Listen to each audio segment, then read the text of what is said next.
तो सभी भाइयों एवं बहनों को नमस्कार। स्वागत है आपका आपके अपने चैनल सक्सेस जंक्शन एक कदम सफलता की ओर में।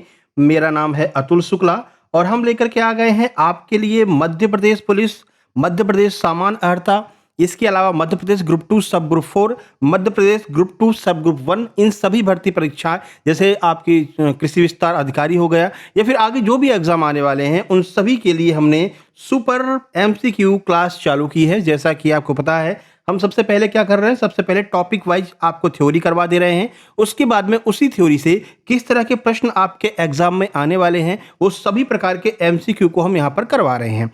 ठीक है, अभी हमने आपको मध्य प्रदेश एक दृष्टि करके एक टॉपिक करवाया है जिसमें मध्य प्रदेश में प्रथम कौन है, दूसरा कौन है, मध्य प्रदेश में सबसे छोटा कौन है, सबसे बड़ा कौन है, मध्य प्रदेश में एकमात्र कौन है, मध्य प्रदेश में ऐसी कौन सी चीज है जो भारत में एकमात्र है, इन सब को हमने कवर किया। मध्य प्रदेश के राष्ट्रीय प्रतीक और राजकीय प्रतीक, राजकीय पशु, इन सबको हमने थ्योरी में कवर कर लिया था। आज हम उसी पर आधारित एमसीक्यू करने वाले हैं। अब ये जो एमसीक्यू होंगे वो आपके एमसीक्यू लो लेवल से लेकर के अल्ट्रा प्रो लेवल तक रहेंगे। सर इसका मतलब क्या हो गया? इसका मतलब है एक आपके नॉर्मल एमसीक्यू आते हैं जिसमें क्वेश्चन इस तरह से दिया रहता है, 4 आपको ऑप्शन दिए रहते हैं, आपको आंसर मार्क करने होते हैं। तो ये वाले भी एमसीक्यू को हम करवाएंगे। उसके बाद में अभी लेटेस्ट में देखे गए हैं कि जो ईएसबी एप्टेक जब से एग्जाम करवा रहा है ये कथन वाले प्रश्न बहुत पूछे जा रहे हैं आपके एग्जाम में, तो कथन वाले एमसीक्यू को भी हम करवाने वाले हैं जो स्टेटमेंट बेस आते हैं। उसके बाद में एक अल्ट्रा प्रो लेवल का एमसीक्यू होता है जिसमें आपको जोड़ी मिलाने के लिए आता है, फिर आपको मैच द फॉलोइंग वाले जो प्रश्न हैं उनको भी करना होता है और यहीं पर सबसे ज्यादा बच्चे जो है वो मात खा रहे हैं।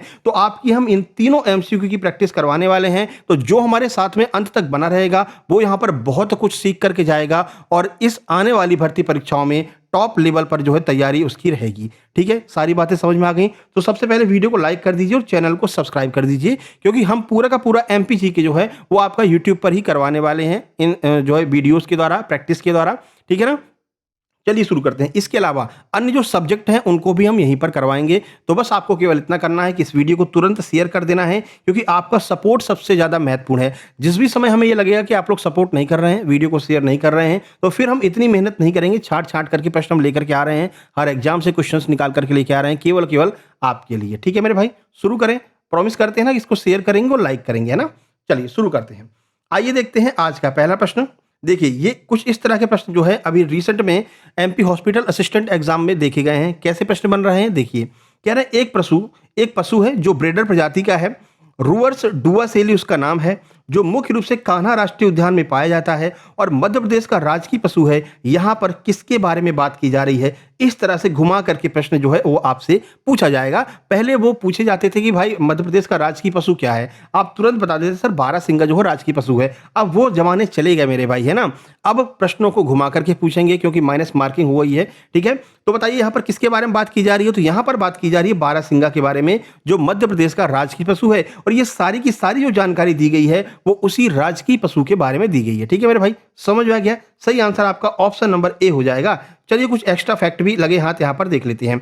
तो मध्य प्रदेश का राजकीय पशु बारहसिंगा है जिसकी प्रजाति कौन सी है? ब्रेडरी प्रजाति है। वैज्ञानिक नाम इसका रूसवर्स डुआसेली है जो मुख्य रूप से कान्हा राष्ट्रीय उद्यान में पाया जाता है और इसे 1981 में जो है मध्य प्रदेश का राजकीय पशु घोषित किया गया था। ये 4-5 फैक्ट आपको देखते रहना है, अच्छे से करके चलना है। अब जिन लोगों ने थ्योरी पढ़ी होगी उन लोगों को अच्छे से पता चल गया होगा, हाँ सर थ्योरी में तो आपने पढ़ा ही था, वही तो एमसीक्यू में पूछ रहे हैं ना। तो थ्योरी भी पढ़ना जरूरी है। अगर आपने नहीं पढ़ा है तो थ्योरी जरूर पढ़ लीजिएगा, इससे पहले हमने थ्योरी करवा रखी है। ठीक है, चलिए दूसरे प्रश्न की ओर चलते हैं। देखिए दूसरा प्रश्न क्या कह रहा है वो भी देख लेते हैं। कह रहे हैं, देखिए ये रहा आपका दूसरा प्रश्न, है ना। देखिए क्या कह रहे हैं, इसे 1 नवंबर 1981 को राज्य के 25वें स्थापना दिवस पर अपनाया गया। मध्य प्रदेश का राजकीय पक्षी क्या है? ठीक है, फिर से घुमाकर पूछा है। डायरेक्ट पूछ सकते थे कि मध्य प्रदेश का राजकीय पक्षी कौन सा है, लेकिन क्या कह रहे हैं कि इसे 1 नवंबर 1981 को राज्य के 25वें स्थापना दिवस पर अपनाया गया था। आप बताइए इनमें से कौन सा ऐसा पक्षी है जो मध्य प्रदेश का राजकीय पक्षी हो जाएगा? सबको पता है, 4 ऑप्शन ये आपके सामने हैं। बताइए कौन सा इसका आंसर हो जाएगा? सही आंसर ऑप्शन नंबर बी हो जाएगा, दूधराज या फिर हम शाह बुलबुल इसको कहते हैं। ये हमारे मध्य प्रदेश का राजकीय पक्षी हो जाएगा। देखिए मध्य प्रदेश का राजकीय पक्षी दूधराज है। इसे एशियन पैराडाइज फ्लाई कैचर भी कहा जाता है। ये नाम इसका ध्यान रखना, कभी कभी ये नाम भी पूछ लेते हैं। ठीक है ना। इसे 1 नवंबर 1981 को राज्य के 25वें स्थापना दिवस पर जो है मध्य प्रदेश के द्वारा अपना राजकीय राजकीय पक्षी घोषित किया गया था। ठीक है मेरे भाई, आगे बढ़ते हैं। आगे बढ़ने से पहले आप लोग बता दें, जिस तरह से आप लगातार देख रहे हैं अभी चाहे आपका फॉरेस्ट गार्ड का एग्जाम हो, चाहे वो एमपी हॉस्पिटल असिस्टेंट का एग्जाम हो, हमारे सुपर सिलेक्शन नोट्स से एग्जाम में सीधे सीधे प्रश्न देखने को मिले हैं। लास्ट में आपको कुछ स्क्रीनशॉट्स भी दिखा देंगे जिन लोगों ने नोट्स लिया और उनके बहुत अच्छे नंबर आए, किसी के 84, किसी के 85, किसी के 87 तक नंबर आए हैं माइनस मार्किंग होने के बाद में भी, है ना। तो उन लोगों का क्या रिस्पॉन्स रहा है सुपर सिलेक्शन नोट्स को लेकर के, वो भी आपको दिखा देंगे। फिलहाल आपको बता दें, आपके सामने लगभग 4-5 एग्जाम है जिनमें आपका एमपी पुलिस कांस्टेबल है, एमपी एसआई है, एमपी ग्रुप 2 सब ग्रुप 4 है, एमटी ग्रुप 2 सब ग्रुप 1 है, कृषि विस्तार अधिकारी है। तो ये सारे एग्जाम आपके सामने आने वाले हैं। स्पेशली सबसे महत्वपूर्ण है मध्य प्रदेश सामान्य अर्हता परीक्षा, क्योंकि अगर ये नियम लागू हो गए, और जहां तक ये लागू होंगे अक्टूबर से, ठीक है ना, तो इसमें जितने ज्यादा नंबर आप लेकर के आएंगे उतनी जल्दी आपकी नौकरी लगेगी, ठीक है। तो इसकी अभी से तैयारी आपको करनी पड़ेगी। अभी जो आप एमपी पुलिस की तैयारी करते थे ना भाई, 1 महीने में तैयारी हो जाएगी, अगर वो तैयारी अगर आपने इस मध्य प्रदेश सामान्य अर्हता परीक्षा में की, तो ये मान के चलिए कि नौकरी नहीं लग पाएगी मेरे भाई। क्यों? क्योंकि इसमें बहुत ज्यादा नंबर लेकर के आने पड़ेंगे, ऊपर से वो लोग छांट लिया करेंगे और जो है नौकरी दे दिया करेंगे, ठीक है। तो अगर आप इसकी तैयारी करना चाहते हैं सही से, तो आपको क्या करना है, सबसे पहले कंप्लीट सुपर सिलेक्शन नोट्स ले लें मध्य प्रदेश सामान्य अर्हता परीक्षा के। इसी के साथ में आपको बाकी के सारे एग्जाम जैसे कि एमपीएसआई, एमपी पुलिस कांस्टेबल, सभी वर्दीधारी पद, एमपी के अन्य जो आपका ग्राम सचिव की वैकेंसी आ रही है, छात्रावास अधीक्षक की वैकेंसी आ रही है ना, पटवारी की वैकेंसी आने वाली है, ग्रुप 2 सब ग्रुप 4 की, कृषि विस्तार अधिकारी की, इन सब के नोट्स आपको मात्र 199 रुपए में ही मिल जाने वाले इसी के अंदर। और जैसे ही वैकेंसी आएगी वैसे इसमें से एमपी पुलिस के नोट्स अलग कर दिए जाएंगे, एसआई के नोट्स अलग कर दिए जाएंगे, फिर जो है बाद में अलग अलग नोट्स दिए जाएंगे। फिलहाल हम सबको एक साथ में करके आपको दे रहे हैं। सब्जेक्ट कितने मिलेंगे? सब्जेक्ट इसमें सारे के सारे सब्जेक्ट मिल रहे हैं, इससे बाहर और क्या ही सिलेबस में रखेगा, चाहे पुलिस हेडक्वार्टर करवाए और चाहे एमपीएसबी करवाए, एमपी पुलिस का एग्जाम इसी में से आएगा। देखिए क्या क्या मिलेगा, एमपी के Hindi, reasoning, science, math, computer, DI, current affair, GK, GS, इतना सारा सब्जेक्ट आपको हम देने वाले हैं। इससे बाहर कोई भी जो है सिलेबस इससे बाहर नहीं जाएगा, है ना। तो ये सारे नोट्स आपको हम 199 में प्रोवाइड करा रहे हैं, तो जल्दी से ले लीजिए, क्योंकि फिर मटेरियल टेलीग्राम ग्रुप में बढ़ता चला जा रहा है। प्रीमियम प्राइवेट टेलीग्राम ग्रुप बनाया गया है जिसमें आपको ये नोट्स मिलेंगे। करना क्या होगा इसके लिए, कोई बड़ा काम आपको नहीं करना है, कोई ऐप वगैरह इंस्टॉल नहीं करना है। ये क्यूआर कोड आपको दिखाई दे रहा है, इसका स्क्रीनशॉट खींच लीजिए। इसी पर आपको 199 का पेमेंट करना है, ठीक है। पेमेंट करने के बाद में उस पेमेंट का स्क्रीनशॉट, ये व्हाट्सएप नंबर आपको दिया गया है 7052547003, ये देखिए हर पेज पर दिया गया, ये देखिए ये दिया गया है ना, इसका भी स्क्रीनशॉट ले लीजिए 7052547003। इसी पर आपको व्हाट्सएप कर देना है। जैसे आप अपना स्क्रीनशॉट इस पर व्हाट्सएप करेंगे, आपको तुरंत की तुरंत इसी जो है नंबर से टेलीग्राम ग्रुप की लिंक सेंड कर दी जाएगी, जो प्रीमियम टेलीग्राम ग्रुप लिंक होगा। इसमें कोई और ऐड नहीं हो सकता, जिसको लिंक भेजी जाएगी केवल वही ऐड हो सकता है, और ना ही इस लिंक को कोई शेयर कर सकता है। शेयर करते ही ये लिंक डिलीट हो जाएगी, है ना। तो केवल आपको इस पर क्लिक करना है, रिक्वेस्ट टू ज्वाइन करना है। आप जैसे क्लिक करेंगे टेलीग्राम आपको रिक्वेस्ट टू ज्वाइन पर लेके जाएगा, वहां पर आप रिक्वेस्ट टू ज्वाइन करेंगे, हम आपको अप्रूव कर देंगे और आप तुरंत जो है ग्रुप में शामिल हो जाएंगे, और वहां पर आपको सारे नोट्स मिल जाएंगे। डेली करंट अफेयर भी करवा रहे हैं, डेली स्टैटिक जीके भी करवा रहे हैं, वो सारी चीजें आपको वहां पर मिल जाएंगी। और इस जो वीडियो है इसकी भी पीडीएफ आपको उसी प्राइवेट टेलीग्राम ग्रुप में मिलेगी। सारी बातें समझ में आ गई? चलिए अब आगे बढ़ते हैं। देखिए अगला प्रश्न है, मध्य प्रदेश का राजकीय वृक्ष कौन सा? अब इसको भी घुमा करके पूछ सकते थे, है ना, लेकिन अब हम सीधे डायरेक्ट करेंगे। 3 टाइप हमको करने हैं, तीनों टाइप करेंगे। बताइए मध्य प्रदेश का राजकीय वृक्ष कौन सा है? पीपल है, नीम है, वट है, या फिर साल है? सही आंसर ऑप्शन ए हो जाएगा, जो ऑप्शन सी हो जाएगा, जो बरगद का वृक्ष होता है, जिसे हम वट वृक्ष कहते हैं। बैनियन ट्री जो होता है वो अपने मध्य प्रदेश का राजकीय वृक्ष हो जाएगा। अब इसके बारे में कुछ एक्स्ट्रा चीजें लगे हाथ देख लेते हैं। देखिए तो मध्य प्रदेश का जो राजकीय वृक्ष है वो बरगद है, जिसे हम फाइकस बेलगोनेंसिस कहते हैं। इसका नाम ध्यान रखना, अभी ये जोड़ी मिलाने के लिए आएगा, ठीक है ना। फाइकस बेलगोनेंसिस कहते हैं। इसका धार्मिक और औषधि बहुत ज्यादा महत्व है, तो ध्यान रखना है। इसका वैज्ञानिक नाम काफी बार पूछा गया है, ठीक है। आगे बढ़ते हैं। अगला प्रश्न है, देखिए अगला प्रश्न क्या है, ये भी आपका घुमा करके ही दिया गया है। कह रहे हैं लकड़ी के खंभे पर खेले जाने वाला यह खेल मध्य प्रदेश का राजकीय खेल है, यहां पर किस खेल की बात की जा रही है? ये रहे 4 ऑप्शन आपके सामने, मलखंभ, कबड्डी, खो खो, हॉकी। अब अगर आपको कंफ्यूजन होगा तो कहां पर होगा? हॉकी में और मलखंभ में होगा, है ना भाई। कबड्डी तो खेली नहीं जाती लकड़ी से, है ना। खो खो भी लकड़ी से नहीं खेला जाता। लकड़ी के केवल 2 गेम है यहाँ पर, एक हॉकी है और एक मलखंभ है। यहाँ पर क्या रहे हैं, लकड़ी के खंबे पर खेला जाता भैया। यहाँ पर खंबे पर यानी कि खंबे पर चढ़ करके ये खेला जाता है, तो कौन सा गेम हो जाएगा? मलखंभ की यहाँ पर बात की जा रही है। यानी मध्य प्रदेश का जो राजकीय खेल है वो क्या है? मलखंभ है। आइए इसके बारे में एक्स्ट्रा फैक्ट आपको बता देते हैं कि कब हमने इसको जो है अपना राजकीय खेल बनाया। तो मलखंभ को वर्ष 2013 में मध्य प्रदेश का राजकीय खेल घोषित किया गया था। यह एक पारंपरिक खेल है जिसमें खिलाड़ी लकड़ी के खंबे पर विभिन्न प्रकार के करतब दिखाते हैं, ठीक है ना। तो ध्यान रखना, इसे हाल ही में राष्ट्रीय खेल नेशनल गेम्स में भी शामिल किया गया, इसलिए चर्चा का विषय है। 2013 में हमने इसको अपने राजकीय खेल के रूप में शामिल किया था। आगे बढ़ते हैं, अगला प्रश्न देखिए। वीडियो पसंद आया तो लाइक कर देना भाई, है ना, और कंटेंट पसंद आ रहा हो तो कमेंट बॉक्स में कमेंट भी करेंगे और हमको जो है उत्साहित भी करेंगे, है ना, हमारा सपोर्ट भी करेंगे, जिससे कि हम जो है लगातार आपके लिए इस तरह के टॉपिक वाइज टॉपिक जो है लाइन से सारा सिलेबस कंप्लीट करवा देंगे। चलिए अगला, मध्य प्रदेश की राजकीय फसल कौन सी? राजकीय फसल के बारे में बोला गया है भाई, गेहूं है, सोयाबीन है, धान है या फिर चना है, बताइए क्या होगा। चलिए आंसर देखते हैं। सही आंसर आपका ऑप्शन बी सोयाबीन हो जाएगा। मध्य प्रदेश को सोया प्रदेश भी कहा जाता है, क्योंकि न केवल पूरे भारत का बल्कि पूरे एशिया का सबसे ज्यादा जो सोयाबीन है वो हमारे मध्य प्रदेश में ही उगाया जाता है। देखिए, मध्य प्रदेश को भारत का सोया स्टेट भी कहा जाता है। अब ये मत समझना कि स्टूडेंट लोग सोते रहते हैं इसलिए सोया स्टेट कह दिया, ऐसा बिल्कुल भी नहीं है मेरे भाई, ना। सोया स्टेट का मतलब है सोयाबीन सबसे ज्यादा होता है, क्योंकि यहाँ देश में सर्वाधिक सोयाबीन का उत्पादन होता है। इसी कारण इसको हमने क्या किया, राजकीय फसल का दर्जा दे दिया। अच्छा, राजकीय फसल का दर्जा देने से सर फायदा क्या हो जाएगा? इससे जो भी सोया वाले किसान होंगे, जो सोयाबीन उत्पादन करते होंगे, उनको यहाँ पर प्रॉफिट हो जाएगा, मतलब कि सरकार के द्वारा सहायता प्रदान की जाएगी सोयाबीन के उत्पादन को बढ़ाने में, मतलब उनको बीज खाद वगैरह कम दाम पर दिए जाएंगे, ठीक है ना। चलिए, अगर कोई किसी को राजकीय पशु घोषित कर रहे हैं तो क्यों घोषित कर रहे हैं? जिससे कि उसका संरक्षण किया जा सके। भाई कोई राजकीय पशु हो गया तब उसको कोई मारेगा नहीं, है नहीं ना भाई, किंग हो गया वो तो फिर स्टेट का। तो इस प्रकार से जो है किसी को राजकीय पशु, किसी को राजकीय खेल, किसी को राजकीय मछली, इस प्रकार से घोषित किया जाता है कि वो जो है खतरे से बाहर हो जाए और जो विलुप्त हो रही है वो विलुप्त होने से बच जाए। ठीक है मेरे भाई, आगे बढ़े।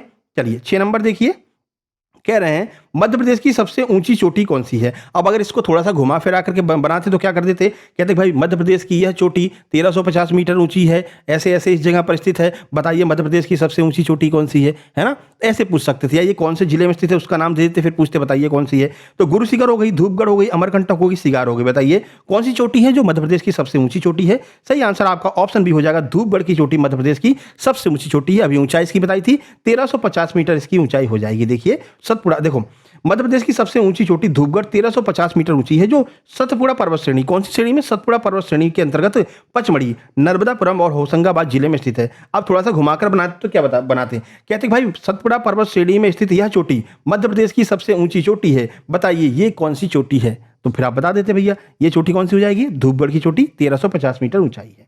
ठीक है, सनसेट यहाँ का बहुत फेमस है, लोग यहाँ पर सूरज को डूबते हुए देखने आते हैं, ठीक है ना। अब तुमको डूबते हुए कोई देखने नहीं आएगा, है ना भाई। उगते सूरज की सब लोग जो है पूजा करते हैं, उगते सूरज की, डूबते सूरज की कोई नहीं करता है। आप अपने आप में बने रहो तुर्रम खां, अगर सिलेक्शन नहीं हुआ तो कितने भी बड़े तुम तुर्रम खान बने रहो, कोई नहीं मानेगा, है ना, कितनी मेहनत की कोई नहीं मानेगा। और सिलेक्शन हो गया तो भाई कितने भी तुम घूमते रहो, अगर सिलेक्शन हो गया तो कहेंगे भैया वो तो भैया अगरबत्ती की रोशनी में पढ़ता था, इतना वो मतलब पढ़ाई में लगा रहता था, है ना। तो ये समझ लो सब कुछ आपके सिलेक्शन पर डिपेंड करता है मेरे भाई। चलिए, मध्य प्रदेश की सीमा भारत के कितने राज्यों को स्पर्श करती है, बताइए? 4 को, 5 को, 6 को या 7 को, बताइए।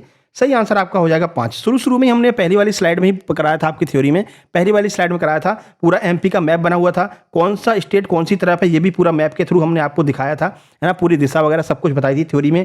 जिन लोगों ने थ्योरी पढ़ी होगी वो अच्छे से यहाँ पर कोरिलेट कर पा रहे होंगे। सही आंसर 5 हो जाएगा। कौन कौन से राज्य हैं? उत्तर प्रदेश है, छत्तीसगढ़ है, महाराष्ट्र है, गुजरात और राजस्थान है। ये 5 राज्य हैं जो मध्य प्रदेश को पांचों तरफ से, मतलब चारों तरफ से घेरे हुए हैं। ठीक है मेरे भाई। चलिए, मध्य प्रदेश एक लैंड लॉक स्टेट है, ये भी हमने आपको बताया था। लैंड लॉक का मतलब क्या होता है ये भी हमने आपको थ्योरी वाली क्लास में बता दिया था मेरे भाई, है ना। अब रिपीट करने से कोई मतलब नहीं है।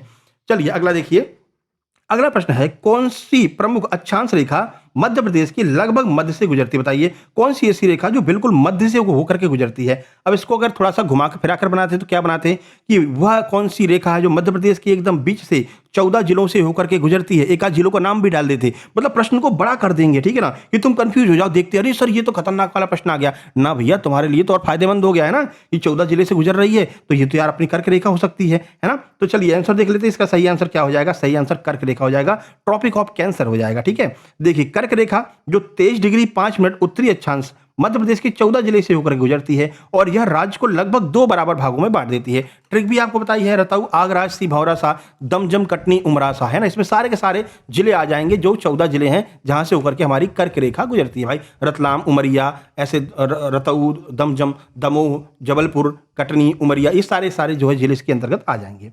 9 नंबर पर चलते हैं, इसकी एक अलग से हम शॉर्ट्स वीडियो बना देंगे तो आपको अच्छे से समझ में आ जाएगा। 9 नंबर देखिए, 9 नंबर कह रहा है मध्य प्रदेश का सबसे निचला प्राकृतिक स्थान यानी कि सबसे नीचे वाला भूभाग कौन सा होगा? चंबल घाटी है, ताप्ती घाटी है, नर्मदा सोन घाटी है या मालवा का पठार है? सही आंसर आपका हो जाएगा option number C, Narmada Son घाटी जो है वो मध्य प्रदेश का सबसे नीचे वाला पार्ट हो जाएगा, सबसे गहराई वाला पार्ट हो जाएगा। देखिए, मध्य प्रदेश का सबसे निचला भूभाग नर्मदा सोन घाटी है या भ्रंश घाटी रिफ्ट वैली का उदाहरण है। रिफ्ट वैली का मतलब जान रहे हैं ना? रिफ्ट वैली का मतलब जैसे ये बड़ी बड़ी चट्टानें हैं, है ना, और इनके बीच से होकर के नर्मदा बहती है, ठीक है, तो इन्हीं को हम क्या कहते हैं? इन्हीं को हम कहते हैं रिफ्ट वैली कहते हैं, ठीक है ना। तो नर्मदा हो गई, ताप्ती हो गई, ये दो नदियां ऐसी हैं जो रिफ्ट वैली से होकर के बहती हैं। कई बार पूछा गया है, भ्रंश घाटी से होकर के बहती हैं, ठीक है। और राज्य के कुल क्षेत्रफल का लगभग 26% हिस्सा जो है वो आपका रिफ्ट वैली के अंतर्गत आता है, यानी कि नर्मदा सोन घाटी के अंतर्गत आ जाता है। चलिए 10 नंबर में देखते हैं। 10 नंबर का प्रश्न क्या है? भौगोलिक दृष्टि से मध्य प्रदेश को कितने मुख्य भौतिक भागों में बांटा गया है? कितने भौतिक भागों में मध्य प्रदेश को बांटा है भौगोलिक दृष्टि से? 3 में, 5 में, 7 में या फिर 9 में? चलिए आंसर देखें, सही आंसर आपका ऑप्शन सी हो जाएगा। 7 प्रमुख भागों में बांटा गया है। अब वो 7 कौन कौन से भाग हैं आइए देख लेते हैं। अगले थ्योरी में हम इनको डिटेल में पढ़ाने वाले हैं, ठीक है ना। अगली की जो थ्योरी क्लास लगने वाली है उसमें इसको डिटेल में पढ़ाएंगे। देखिए, तो भौगोलिक दृष्टि से मध्य प्रदेश को 7 मुख्य भागों में बांटा गया है। कौन कौन से? मध्य भारत का पठार, बुंदेलखंड का पठार, मालवा का पठार, रीवा पन्ना का पठार, नर्मदा सोन घाटी, सतपुड़ा मैकल श्रेणी और बघेलखंड का पठार। इन 7 प्रकार में जो है भौगोलिक दृष्टि से मध्य प्रदेश के द्वारा इनको बांटा गया है, ठीक है मेरे भाई। आगे बढ़ते हैं, प्रश्न नंबर 11 देखते हैं। मध्य प्रदेश का एकमात्र जिला जहां पर हीरे का उत्पादन होता है कौन सा जिला है बताइए? तो ये आप सबको पता है, पन्ना जो है वो न केवल मध्य प्रदेश बल्कि अपने भारत में एकमात्र ऐसा जिला है जहां पर सर्वाधिक जो है हीरे का उत्पादन होता है। तो पन्ना मध्य प्रदेश ही नहीं बल्कि पूरे भारत का एकमात्र ऐसा जिला है जहां हीरे का व्यावसायिक उत्पादन होता है। यहाँ की मझगवां और हिनौता खदानें जो हैं वो पूरे भारत में फेमस हैं। किसके लिए? हीरे के उत्पादन के लिए, डायमंड उत्पादन के लिए, ठीक है मेरे भाई। अभी बड़वाहा जंगल लोग यहीं पर थे, बड़वाहा जंगल जिनको काट करके हीरा निकालने की बात की गई थी और भयंकर विरोध हुआ तो बड़वाहा के जंगल बच गए मेरे भाई, ठीक है। चलो 12 नंबर देखते हैं। मध्य प्रदेश का एकमात्र हिल स्टेशन कहाँ पर है? तो ये पचमढ़ी है में है आपका मध्य प्रदेश का एकमात्र हिल स्टेशन। सबसे ज़्यादा वर्षा यहीं पर होती है, बता रखा है आपको, है ना। देखिए, तो पचमढ़ी को सतपुड़ा की रानी कहते हैं। ये लगभग मतलब हर एक एग्जाम में पूछा जाता है। ऐसा कोई एग्जाम नहीं होगा जहां पर ये प्रश्न ना पूछा गया हो कि सतपुड़ा की रानी किसको कहते हैं? पचमढ़ी को कहते हैं। या मध्य प्रदेश का एकमात्र और सबसे प्रसिद्ध क्या है? हिल स्टेशन है। यहाँ पर आप घूमने जा सकते हैं, बहुत बढ़िया माहौल यहाँ पर रहता है, बहुत बढ़िया जो है प्राकृतिक नज़ारे आपको यहाँ पर देखने को मिलेंगे, ठीक है मेरे भाई। आगे बढ़ें, चलिए प्रश्न नंबर 13 देखते हैं। ये रहा आपके सामने। मध्य प्रदेश के प्रथम मुख्यमंत्री कौन है? सिंपल सा प्रश्न है। अब शुरू में सिंपल ही चलेगा ना भाई, कहा था ना आपसे, लो से प्रो पर चलेंगे और प्रो से अल्ट्रा प्रो पर चलेंगे, ठीक है ना। इस तरह से हम आगे बढ़ेंगे और अपनी तैयारी को एकदम मजबूत कर लेंगे और एक जॉब इस बार हम लेकर के रहेंगे, चाहे कुछ भी हो जाए। तो मध्य प्रदेश के पहले मुख्यमंत्री कौन है? पंडित रविशंकर शुक्ल। इसमें कुछ ज़्यादा बात करने की आवश्यकता है नहीं। आइए देख लेते हैं इनके बारे में कुछ महत्वपूर्ण जानकारी। 1 नवंबर 1956 को नए मध्य प्रदेश के गठन के बाद पंडित रविशंकर शुक्ल को राज्य का प्रथम मुख्यमंत्री बनाया गया था। आगे बढ़े, देखिए मध्य प्रदेश के प्रथम राज्यपाल कौन है? तो ये भी आपको पता है, इनके बारे में कहानी भी आपको बता रखी है। डॉक्टर बी पट्टाभी सीतारामैया जो है मध्य प्रदेश के प्रथम राज्यपाल थे। अच्छा, ये वही राज्यपाल हैं, कौन? वही पट्टाभी सीतारामैया है। 1939 का जो है आपका त्रिपुरी अधिवेशन हो रहा था जबलपुर में, जहां पर सुभाष चंद्र बोस जी को जो है कांग्रेस का अध्यक्ष बना दिया गया। पट्टाभी सीतारामैया हार गए थे। पट्टाभी सीतारामैया को महात्मा गांधी जी ने खड़ा किया था कि ये बोले थे कि ये पट्टाभी सीतारामैया नहीं, आप मानिए हम ही खड़े हैं। अब पट्टाभी सीतारामैया जी हार गए। जब हार गए तो महात्मा गांधी को लगा कि भाई हमारी ही हार हो गई। ये बात जब सुभाष चंद्र बोस जी को पता चली, उनका अरे भैया महात्मा गांधी जी को बुरा लग गया, एक काम करते हैं हम इससे इस्तीफा दे देते हैं। तो फिर उन्होंने क्या किया, 1939 में जो त्रिपुरी में जबलपुर अधिवेशन हुआ था वहां से उन्होंने अध्यक्ष पद से इस्तीफा दे दिया और अपनी अलग पार्टी बना ली। फॉरवर्ड ब्लॉक के नाम से अलग पार्टी जो है सुभाष चंद्र बोस जी के द्वारा बना ली गई थी, ठीक है। ये सारी बातें आपको बताई हैं। अच्छा, बुरा क्यों लग गया था? क्योंकि 1938 में हरिपुरा में जो अधिवेशन हुआ था उसमें भी एससी बोस, सुभाष चंद्र बोस जी अध्यक्ष थे। 1939 में फिर से अध्यक्ष बन गए। तो भाई कोई नहीं चाहता था ना कि भाई लगातार किसी का परचम लहरा रहा है ना, एक ऐसा व्यक्ति जो एकदम पावरफुल है और कोई दूसरा पावर लेने आ गया तो फिर वो सिस्टम गड़बड़ा जाता है ना। तो वो सारी बातें थी। अब इस पर ज़्यादा बोलेंगे नहीं, फिर फालतू में इधर उधर हो जाएगा, है ना। चलो आगे बढ़ते हैं। अपन को पढ़ने से मतलब है, ज़्यादा अपन को उसमें पढ़ना नहीं है राजनीति में। चलो नंबर 15, मध्य प्रदेश की प्रथम महिला मुख्यमंत्री कौन थी बताइए? जमुना देवी, उमा भारती, सरला ग्रेवाल, विजय राजे सिंधिया। सही आंसर उमा भारती हो जाएगा। उमा भारती जी जो है, साध्वी उमा भारती इनको कहते हैं, मध्य प्रदेश की पहली महिला मुख्यमंत्री थी। देखिए, उमा भारती मध्य प्रदेश की पहली महिला मुख्यमंत्री बनी। उन्होंने दिसंबर 2003 में राज्य की कमान संभाली थी। एक बार यही पूछा गया था कि 2003 में कौन ऐसी महिला थी जो मध्य प्रदेश की पहली महिला मुख्यमंत्री बनी? कौन थी? उमा भारती थी, ठीक है। अगला, क्षेत्रफल की दृष्टि से मध्य प्रदेश का सबसे बड़ा जिला कौन सा बताइए? ये चार ऑप्शन आपके सामने हैं, सागर, शिवपुरी, बैतूल या फिर छिंदवाड़ा। कौन सा जिला हो जाएगा? सबको पता है छिंदवाड़ा जिला जो है वो क्षेत्रफल की दृष्टि से सबसे बड़ा जिला है। देखिए, तो छिंदवाड़ा क्षेत्रफल की दृष्टि से मध्य प्रदेश का सबसे बड़ा जिला है। इसका क्षेत्रफल 11,815 वर्ग किलोमीटर है। नवीनतम विभाजन के बाद भी मूल आंकड़ों के आधार पर इसे शीर्ष पर ही रखा जाता है। भाई अभी विभाजन हुआ, विभाजन क्या हुआ, मध्य प्रदेश और छत्तीसगढ़ अलग हो गए थे, ठीक है ना। लेकिन फिर भी अलग होने के बाद में भी छिंदवाड़ा का कुछ हिस्सा छत्तीसगढ़ में चला गया, लेकिन फिर भी क्या हुआ, अभी भी छिंदवाड़ा नंबर 1 पर है पूरे क्षेत्रफल में। क्षेत्रफल की दृष्टि से मध्य प्रदेश का सबसे छोटा कौन सा हो जाएगा? अगर वर्तमान की बात करेंगे तो दतिया, हरदा, निवाड़ी, आगरमालवा। सही आंसर आपका हो जाएगा ऑप्शन नंबर सी। निवाड़ी जिला जो है वो वर्तमान में सबसे छोटा जिला है। अच्छा, निवाड़ी पहले टीकमगढ़ का हिस्सा हुआ करता था, टीकमगढ़ का हिस्सा हुआ करता था। अब बेचारा टीकमगढ़ से इसको अलग कर दिया और निवाड़ी में ही तो पूरी की पूरी टूरिज्म है। भाई टीकमगढ़ का जो पूरा अर्थव्यवस्था थी वो टूरिज्म पर डिपेंड करती थी, क्योंकि वहाँ पर ऐसी जमीन नहीं है, ऐसी खेती नहीं है कि जो है वहाँ पर बहुत ज़्यादा कृषि का उत्पादन हो सके। तो पूरा का पूरा टीकमगढ़ की जो अर्थव्यवस्था थी वो निवाड़ी पर डिपेंड थी। क्यों? क्योंकि वहाँ पर रामलला का मंदिर है, ओरछा है, टूरिज्म पर डिपेंड थी। अब क्या किया भाई, टीकमगढ़ से अलग करके निवाड़ी अलग बना दिया। तो निवाड़ी तो भाई फल फूल रहा है। क्यों? क्योंकि पहली बात तो ये छोटा जिला हो गया सबसे, ठीक है। और यहाँ पर भाई ये अपना पूरा कंट्रोल कर रहा है। भाई बेतवा नदी यहाँ पर है ना, रामलला का मंदिर यहाँ पर है, ओरछा का पूरा दरबार यहाँ पर है, हरदौल की मनौती, सारी चीज़ें जो है आपको यहाँ पर मिल जाएंगी। लेकिन बेचारा टीकमगढ़ यहाँ से कमजोर हो गया। क्यों? क्योंकि टीकमगढ़ के पास में अब कोई ऑप्शन नहीं बचा है। खेती वहाँ की इतनी अच्छी है नहीं कि वो इतना उत्पादन कर सके, वहाँ की जमीन भी ऐसी पथरीली टाइप की है। तो यहाँ पर इसके लिए जो है टीकमगढ़ के लिए समस्या हो गई है। कौन कौन टीकमगढ़ से है वो कमेंट बॉक्स में कमेंट जरूर कीजिएगा, और कौन कौन निवाड़ी से है वो भी कमेंट कीजिएगा, और कौन कौन मेरे जिले चंबल संभाग मुरैना जिले से है वो भी कमेंट बॉक्स में जरूर कमेंट करेंगे। हम रहते भले इंदौर में हैं, लेकिन रहने वाले मुरैना के हैं, और हमारा दिल जो है वो अभी भी चंबल संभाग मुरैना में ही रहता है। अरे दिल का मतलब ये है कि मतलब फीलिंग्स जो है वो मुरैना से जुड़ी हुई है ना, नहीं कुछ भी समझ लो, ऐसा वैसा मत समझ लेना, ठीक है। चलो खैर आगे बढ़ते हैं। थोड़ा बहुत हंसी मजाक होना चाहिए, नहीं तो क्लास बोरिंग हो जाती है। बोरिंग हो जाएगी तो फिर ये लगेगा अरे क्या करें, समझ में नहीं आ रहा। एक तो हम आपको अपना फेस नहीं दिखा रहे हैं, मतलब फेस आपको लाइव दिख नहीं रहा है ना, स्क्रीन रिकॉर्डिंग चल रही है, इसमें भी हंसी मजाक नहीं होगा तो बोरिंग लगने लगेगी क्लास, है ना। तो पढ़ाई के साथ में थोड़ा सा रिफ्रेशमेंट होते रहना चाहिए। चलो भाई, मध्य प्रदेश की सबसे लंबी नदी कौन सी है बताइए? चंबल, सोन, ताप्ती, नर्मदा। तो मां नर्मदा जो है वो मध्य प्रदेश की सबसे लंबी नदी है। और अगर हम अपने भारत की बात करते हैं तो भारत की 5वीं सबसे लंबी नदी है, ये भी आपको ध्यान रखना है, ठीक है मेरे भाई। देखिए, तो नर्मदा नदी मध्य प्रदेश की सबसे लंबी नदी है और भारत की 5वीं सबसे लंबी नदी है। इसका कुल लंबाई कितना है? 1312 किलोमीटर टोटल लंबाई है। मध्य प्रदेश में 1077 किलोमीटर जो है मध्य प्रदेश में बहती है। ये दोनों प्रश्न अभी एमपी पुलिस एसआई में पूछे गए थे, एमपी एसआई में, कि भाई टोटल लंबाई 1312 और 1077 जो है मध्य प्रदेश में। ऐसे ही पूछा गया था स्टेटमेंट बना करके कि मतलब नर्मदा नदी के बारे में कौन सा कथन सत्य है। फिर उसमें ऑप्शन बना दिए, इसकी टोटल लंबाई 1312 मीटर है, मध्य प्रदेश में 1077 बहती है, ठीक है, इस पर जो है चचाई जलप्रपात है, ऐसे बना दिया था। फिर कहा था इनमें से कौन सा सही है। फिर आपको 4 ऑप्शन दिए गए थे, उसमें से आपको फाइंड आउट करके बताना था। अब इसके बारे में आपको डिटेल में पता होगा तभी आप इन प्रश्नों को सॉल्व कर सकते हैं, नहीं तो फिर उलझ करके रह जाएंगे, ठीक है। तो हर लेवल पर आपकी तैयारी कराएंगे। इसके बाद में जो प्रो लेवल आएगा उसमें हम कथन वाले करेंगे, और जो अल्ट्रा प्रो लेवल आएगा उसमें हम जोड़ी मिलाने वाले करेंगे, ठीक है मेरे भाई। आगे बढ़ते चलें, स्पीड बढ़ाते हैं थोड़ा सा, है ना। मध्य प्रदेश का सबसे बड़ा राष्ट्रीय उद्यान कौन सा बताइए? पन्ना, कान्हा, बांधव, या फिर बताइए एक और बचा होगा बेचारा, कहाँ है? माधव राष्ट्रीय उद्यान। कौन सा राष्ट्रीय उद्यान सबसे बड़ा है? आप सबको पता है कान्हा राष्ट्रीय उद्यान हमारे मध्य प्रदेश का सबसे बड़ा राष्ट्रीय उद्यान है। देखिए, तो कान्हा किसली मध्य प्रदेश का सबसे बड़ा राष्ट्रीय उद्यान है। इसका क्षेत्रफल लगभग 940 वर्ग किलोमीटर है। यह मंडला और बालाघाट जिले में फैला हुआ है, ठीक है। तो मंडला और बालाघाट में ये फैला हुआ है। कान्हा किसली मध्य प्रदेश का सबसे बड़ा राष्ट्रीय उद्यान हो जाएगा। इसका क्षेत्रफल ध्यान रखना 940 वर्ग किलोमीटर है। आगे बढ़े भाई, चलिए। जनसंख्या की दृष्टि से मध्य प्रदेश का सबसे बड़ा संभाग कौन सा होगा?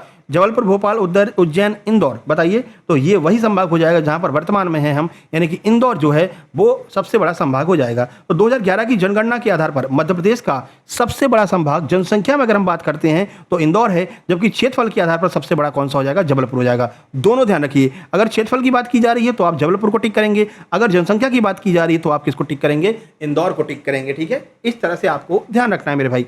आगे बढ़े, 21 नंबर पर चलते हैं। देखिए 21 नंबर क्या कह रहा है? कह रहे हैं वनों का 100% राष्ट्रीयकरण करने वाला भारत का पहला राज्य कौन हो गया जिसने पूरा का पूरा वनों का जो है राष्ट्रीयकरण कर दिया गया है? बताइए। असम, मध्य प्रदेश, उत्तर प्रदेश या फिर हिमाचल प्रदेश? तो आप सबको पता है हमारा अपना मध्य प्रदेश, सबसे ज़्यादा वन यहाँ पर पाए जाते हैं, हरियाली हमारे यहाँ पर ही पाई जाती है। तो मध्य प्रदेश भारत का पहला ऐसा राज्य है जिसने 1970 में अपने वनों का 100% राष्ट्रीयकरण कर दिया, नेशनलाइजेशन कर दिया। यानी कि नेशनलाइजेशन करने से क्या होगा? जो हमारे मध्य प्रदेश में वनों के लिए जो भी नीतियाँ लाई जाएंगी वो अब सरकार के द्वारा लाई जाएंगी, ठीक है। जैसे सबसे पहले तेंदुपत्ता का राष्ट्रीयकरण किया गया। भाई तेंदुपत्ता क्या है, बीड़ी उद्योग से संबंधित है, तो तेंदुपत्ता का जब राष्ट्रीयकरण कर दिया तो इससे क्या हो गया, तेंदुपत्ता से जुड़े हुए जितने भी श्रमिक थे, जितने भी किसान थे, उन सबको सरकार की तरफ से राशि मिलने लगी, सरकार की तरफ से प्रोत्साहन मिलने लगा, सरकार की तरफ से उनके लिए योजनाएं आने लगी। तो यही फायदा हो जाता है किसी भी चीज़ का नेशनलाइज करने का, किसी भी चीज़ को राष्ट्रीयकरण किसी भी चीज़ का करने का, यानी कि वो चीज़ फिर क्या हो जाती है, सरकारी हो जाती है। ठीक है मेरे भाई, 22 नंबर पर चलते हैं। हम बार बार मेरे भाई कह रहे हैं तो भाई बहनें लोग गुस्सा नहीं हो जाएंगी है ना कि सर बहनें तो कह ही नहीं रहे हैं। भाई आपको शुरू में ही कह दिया हमने, मेरे प्यारे भाइयों बहनों, है ना, शुरू में ही कह दिया है। तो जितने भी बहन लोग देख रही हैं गुस्सा नहीं होना, है ना, दीदी लोग गुस्सा नहीं हो जाना सर से, है ना। चलिए अगला, भारत का पहला ऑप्टिकल फाइबर कारखाना मध्य प्रदेश में कहाँ पर स्थित है, बताइए। पीथमपुर धार में, मालनपुर में, मंडीदीप में या मनेरी मंडला में, कहाँ पर भैया। चलिए देखते हैं, सही आंसर हो जाएगा आपका ऑप्शन नंबर सी, यानी कि मंडीदीप रायसेन। मंडीदीप रायसेन में जो है वो अपने मध्य प्रदेश का सबसे बड़ा ऑप्टिकल फाइबर कारखाना मंडीदीप रायसेन में स्थित है। ठीक है, भोपाल से लगा हुआ है ना। अच्छा, रायसेन में एक और है, बताइए। रायसेन में एक बहुत फेमस चीज़ है, बताइए वो कौन सी चीज़ है ना। और ये भी बता देते, बौद्ध धर्म से संबंधित है, बताइए, और यूनेस्को में शामिल है। अब बताओ, एक क्वेश्चन तो हमने बना दिया है ना, एक क्वेश्चन तो शुक्ला सर ने फॉर्मेट कर दिया।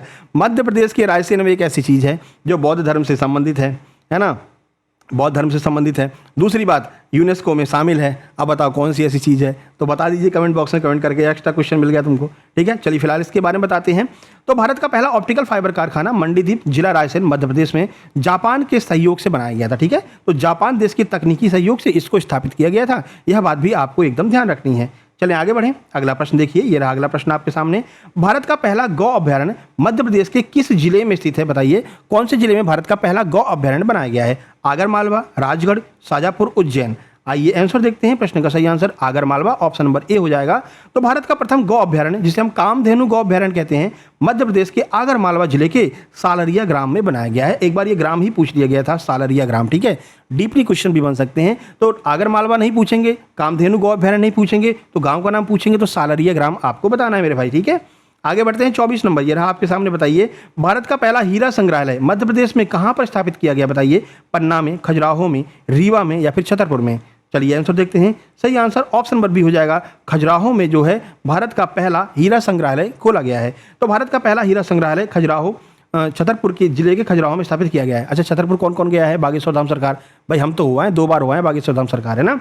तो ये जो है संग्रहालय छतरपुर में, ये बागेश्वर धाम सरकार स्थित है। खजुराहो से उतरते हैं, 50-50 रुपये ऑटो वाले लेते हैं, अब वहाँ के लोकल लोग तो 20 रुपये देते हैं, ठीक है ना, और आराम से जो है तुमको बागेश्वर धाम सरकार पहुँचा देंगे। दर्शन करो बढ़िया से और बोलो जो है हनुमान जी से कि अब की बार जो है वर्दी लगनी चाहिए, कृपा कर दो, है ना।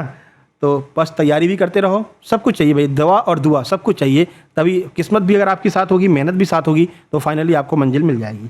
ठीक है ना। चलिए, जहाँ पन्ना की खदानों से प्राप्त हुए हीरे जो है, हीरों का प्रदर्शन वहाँ पर किया जाता है। आगे बढ़ें, क्योंकि पन्ना, छतरपुर ये सब नज़दीक में ही है, तो वहाँ से हीरे ला करके वहाँ पर लगा देते हैं कि लो भैया हीरे देख लो। अगला प्रश्न देखिए, प्रोजेक्ट टाइगर में शामिल होने वाला मध्य प्रदेश का पहला राष्ट्रीय उद्यान कौन है, जिसको प्रोजेक्ट टाइगर में शामिल किया गया था। पेंच, सतपुड़ा, बांधवगढ़ या फिर कान्हा किसली, बताइए इन चारों में से कौन सा है जो सबसे पहले प्रोजेक्ट टाइगर में शामिल किया गया। प्रोजेक्ट टाइगर कब आया, 1973 में प्रोजेक्ट टाइगर को लाया गया था। अब जब प्रोजेक्ट टाइगर बता रहे हैं तो लगे हाथ ये भी देख लो, 1992 में हाथी प्रोजेक्ट को भी लाया गया था, ये भी लगे हाथ याद कर लेते हैं। तो वर्ष 1973-74 में, बेसिकली ये 73 में इसका कानून बन गया था, 74 में ये पारित हो गया था, है ना। तो 73-74 में से एक ही आपको मिलेगा। वर्ष 1974 में प्रोजेक्ट टाइगर योजना के अंतर्गत शामिल होने वाला कान्हा किसली मध्य प्रदेश का पहला राष्ट्रीय उद्यान हो गया। ठीक है ना। तो इसका एक्ट 1973 बन गया था, जब मध्य प्रदेश में लागू किया गया तो पहला हमारा कान्हा राष्ट्रीय उद्यान था, जिसको हमने इसमें शामिल किया। और कब शामिल किया, 1974 में शामिल किया था। आगे बढ़े मेरे भाई, चलिए 26 नंबर पर चलते हैं। फैन की आवाज़ डिस्टर्ब तो नहीं कर रही है, गर्मी बहुत है, क्या करें यार। मध्य प्रदेश की विधानसभा के प्रथम अध्यक्ष कौन थे, ईश्वर दास रोहिणी, कुंजीलाल दुबे, सीता शरण शर्मा या फिर काशी प्रसाद पांडे। तो शुरू में ही आपको बताया था जब थ्योरी करवा रहे थे कि भाई जो हमारी विधानसभा है, विधि का विधान जो है वो किससे खुलेगा, चाबी से खुलेगा। और चाबी को हम क्या कहते हैं, चाबी को हम कुंजी कहते हैं ना, कुंजी इस तरह से रहती है, कुंजी, है ना। इस यहाँ पर पकड़ने का होता है, यहाँ पर आप जो है ताले में लगा सकते हो, इस तरह से कुंजी होती है। तो ऐसे ध्यान रखना कि भाई विधि का विधान जो है वो कुंजीलाल दुबे के द्वारा खोला जाएगा, यानी कुंजी से खोला जाएगा। तो कुंजीलाल दुबे इसका आंसर हो जाएगा, ऑप्शन नंबर बी। देखिए, पंडित कुंजीलाल दुबे मध्य प्रदेश विधानसभा के प्रथम अध्यक्ष थे। उनके योगदान के कारण ही उन्हें मध्य प्रदेश के विधि पुरुष के नाम से भी जाना जाता है। तो विधि पुरुष कौन है, कुंजीलाल दुबे हैं। विधि का विधान कैसे खुलेगा, कुंजी से खुलेगा, चाबी से खुलेगा। तो ये आपका क्या हो जाएगा, Kunjilal Dubey, option number B हमारा आंसर हो जाएगा। चलिए 27 नंबर देखते हैं। 27 नंबर कह रहा भाई, आंसर दिख गया। भारत की सबसे बड़ी मस्जिद बैठक क्षमता के आधार पर ताज उल मस्जिद मध्य प्रदेश में ये कहाँ पर स्थित है ना। इसकी फोटो भी दिखाई थी आपको थ्योरी वाली क्लास में। बुरहानपुर, भोपाल, ग्वालियर, इंदौर, तो ना केवल मध्य प्रदेश की बल्कि एशिया की सबसे बड़ी मस्जिद कौन सी है? सबसे बड़ी मस्जिदों में शुमार है भोपाल की ताजुल मस्जिद। ठीक है, देखिए ताजुल मस्जिद जो भोपाल में स्थित है, यह बैठक क्षमता यानी कि सिटिंग कैपेसिटी के मामले में भारत की सबसे बड़ी मस्जिद है। इसका निर्माण शाहजहां बेगम के द्वारा शुरू करवाया गया था, यह भी आपको ध्यान रखना है। ठीक है, अगला देखिए 28 नंबर, विश्व में पहली बार सफेद बाघ यानी व्हाइट टाइगर, सफेद शेर मध्य प्रदेश में कहां पर देखा गया था? बांधवगढ़ में, पन्ना में, रीवा में या फिर सतना में? कहां पर देखा? सही आंसर हो जाएगा रीवा में। रीवा को सफेद शेरों की भूमि भी कहा जाता है। पहला जो व्हाइट टाइगर था वो यहीं पर रीवा में ही जो है देखा गया था। देखिए, तो विश्व का पहला सफेद बाघ जिसका नाम मोहन रखा गया था, रीवा के जंगलों में 1951 में महाराजा मार्तंड सिंह जूदेव के द्वारा पकड़ा गया था। इसलिए रीवा को हम सफेद शेरों की भूमि भी कहते हैं। यह बात भी आपको अच्छे से ध्यान रखना है। 29 नंबर पर चलते हैं। देखिए 29 नंबर, मध्य प्रदेश का प्रथम समाचार पत्र कौन सा है? मालवा अखबार, नव भारत, ग्वालियर अखबार, नई दुनिया? सही आंसर हो जाएगा ग्वालियर अखबार। ग्वालियर अखबार मध्य प्रदेश का सबसे जो है पहला अखबार था। कहते नहीं पहला प्यार था। ठीक है, क्या था? ग्वालियर अखबार मध्य प्रदेश का पहला अखबार था। तो मध्य प्रदेश का पहला समाचार पत्र ग्वालियर अखबार था, जो 1840 में उर्दू भाषा में प्रकाशित हुआ। और हिंदी की बात करेंगे, अगर पूछते हैं भाई हिंदी का सबसे पहला कौन सा है, तो हिंदी में आप कहेंगे मालवा अखबार हिंदी का पहला है। और अगर केवल भारत का मतलब एमपी का पहला पूछते हैं तो आप ग्वालियर अखबार बताएंगे। और वर्तमान में सबसे ज़्यादा फेमस कौन सा है, सबसे ज़्यादा जो मतलब कहते हैं सबसे ज़्यादा जो बिक रहा है सबसे ज़्यादा, वो कौन सा है? तो दैनिक भास्कर है। ये भी आपको ध्यान रखना है, करंट की दृष्टि से पूछा जा सकता है। चलिए 30 नंबर प्रश्न देखते हैं। 30 नंबर प्रश्न है, मध्य प्रदेश की प्रथम महिला राज्यपाल कौन थी? आनंदीबेन पटेल, सरला ग्रेवाल, नजमा हेपतुल्ला, उर्मिला सिंह? सही आंसर हो जाएगा आपका ऑप्शन बी, सरला ग्रेवाल मध्य प्रदेश की पहली महिला राज्यपाल थी। तो सरला ग्रेवाल मध्य प्रदेश की पहली महिला राज्यपाल थी। उनका कार्यकाल 1989 से 1990 के बीच में रहा। वे देश की दूसरी महिला आईएएस अधिकारी भी थी। ये भी आपको ध्यान रखना, ठीक है। तो ये आपका जो नॉर्मल लेवल का एमसीक्यू होते हैं वो यहाँ पर समाप्त होते हैं। अब शुरू होंगे प्रो लेवल। कौन सा? Pro level. जो आपके एमसीक्यू होंगे वो स्टेटमेंट बेस्ड होंगे, यानी कि अब आपको स्टेटमेंट वाले क्वेश्चन से डील करना होगा। लेकिन इसके बारे में आपको बता दें, स्टेटमेंट वाले क्वेश्चंस को आप तभी कर सकते हैं जब आपको उन क्वेश्चंस के बारे में डीपली जानकारी होगी, है ना। तो डीपली जानकारी के लिए आपको थ्योरी क्लासेस लेते रहना बराबर, ठीक है। चलिए शुरू करें। आइए देखते हैं पहला प्रश्न। पहला प्रश्न कह रहा है भाई, मध्य प्रदेश की जनसांख्यिकी और क्षेत्रफल के संबंध में कुछ कथन दिए गए हैं। यानी कि मध्य प्रदेश की जनसंख्या और मध्य प्रदेश के क्षेत्रफल, इनके संबंध में कुछ आपको कथन दिए गए हैं और आपको कथन को बताना है कि भाई कथन ये कौन सा सही है कौन सा गलत है। देखिए आइए देख लेते हैं। ये रहा क्वेश्चन।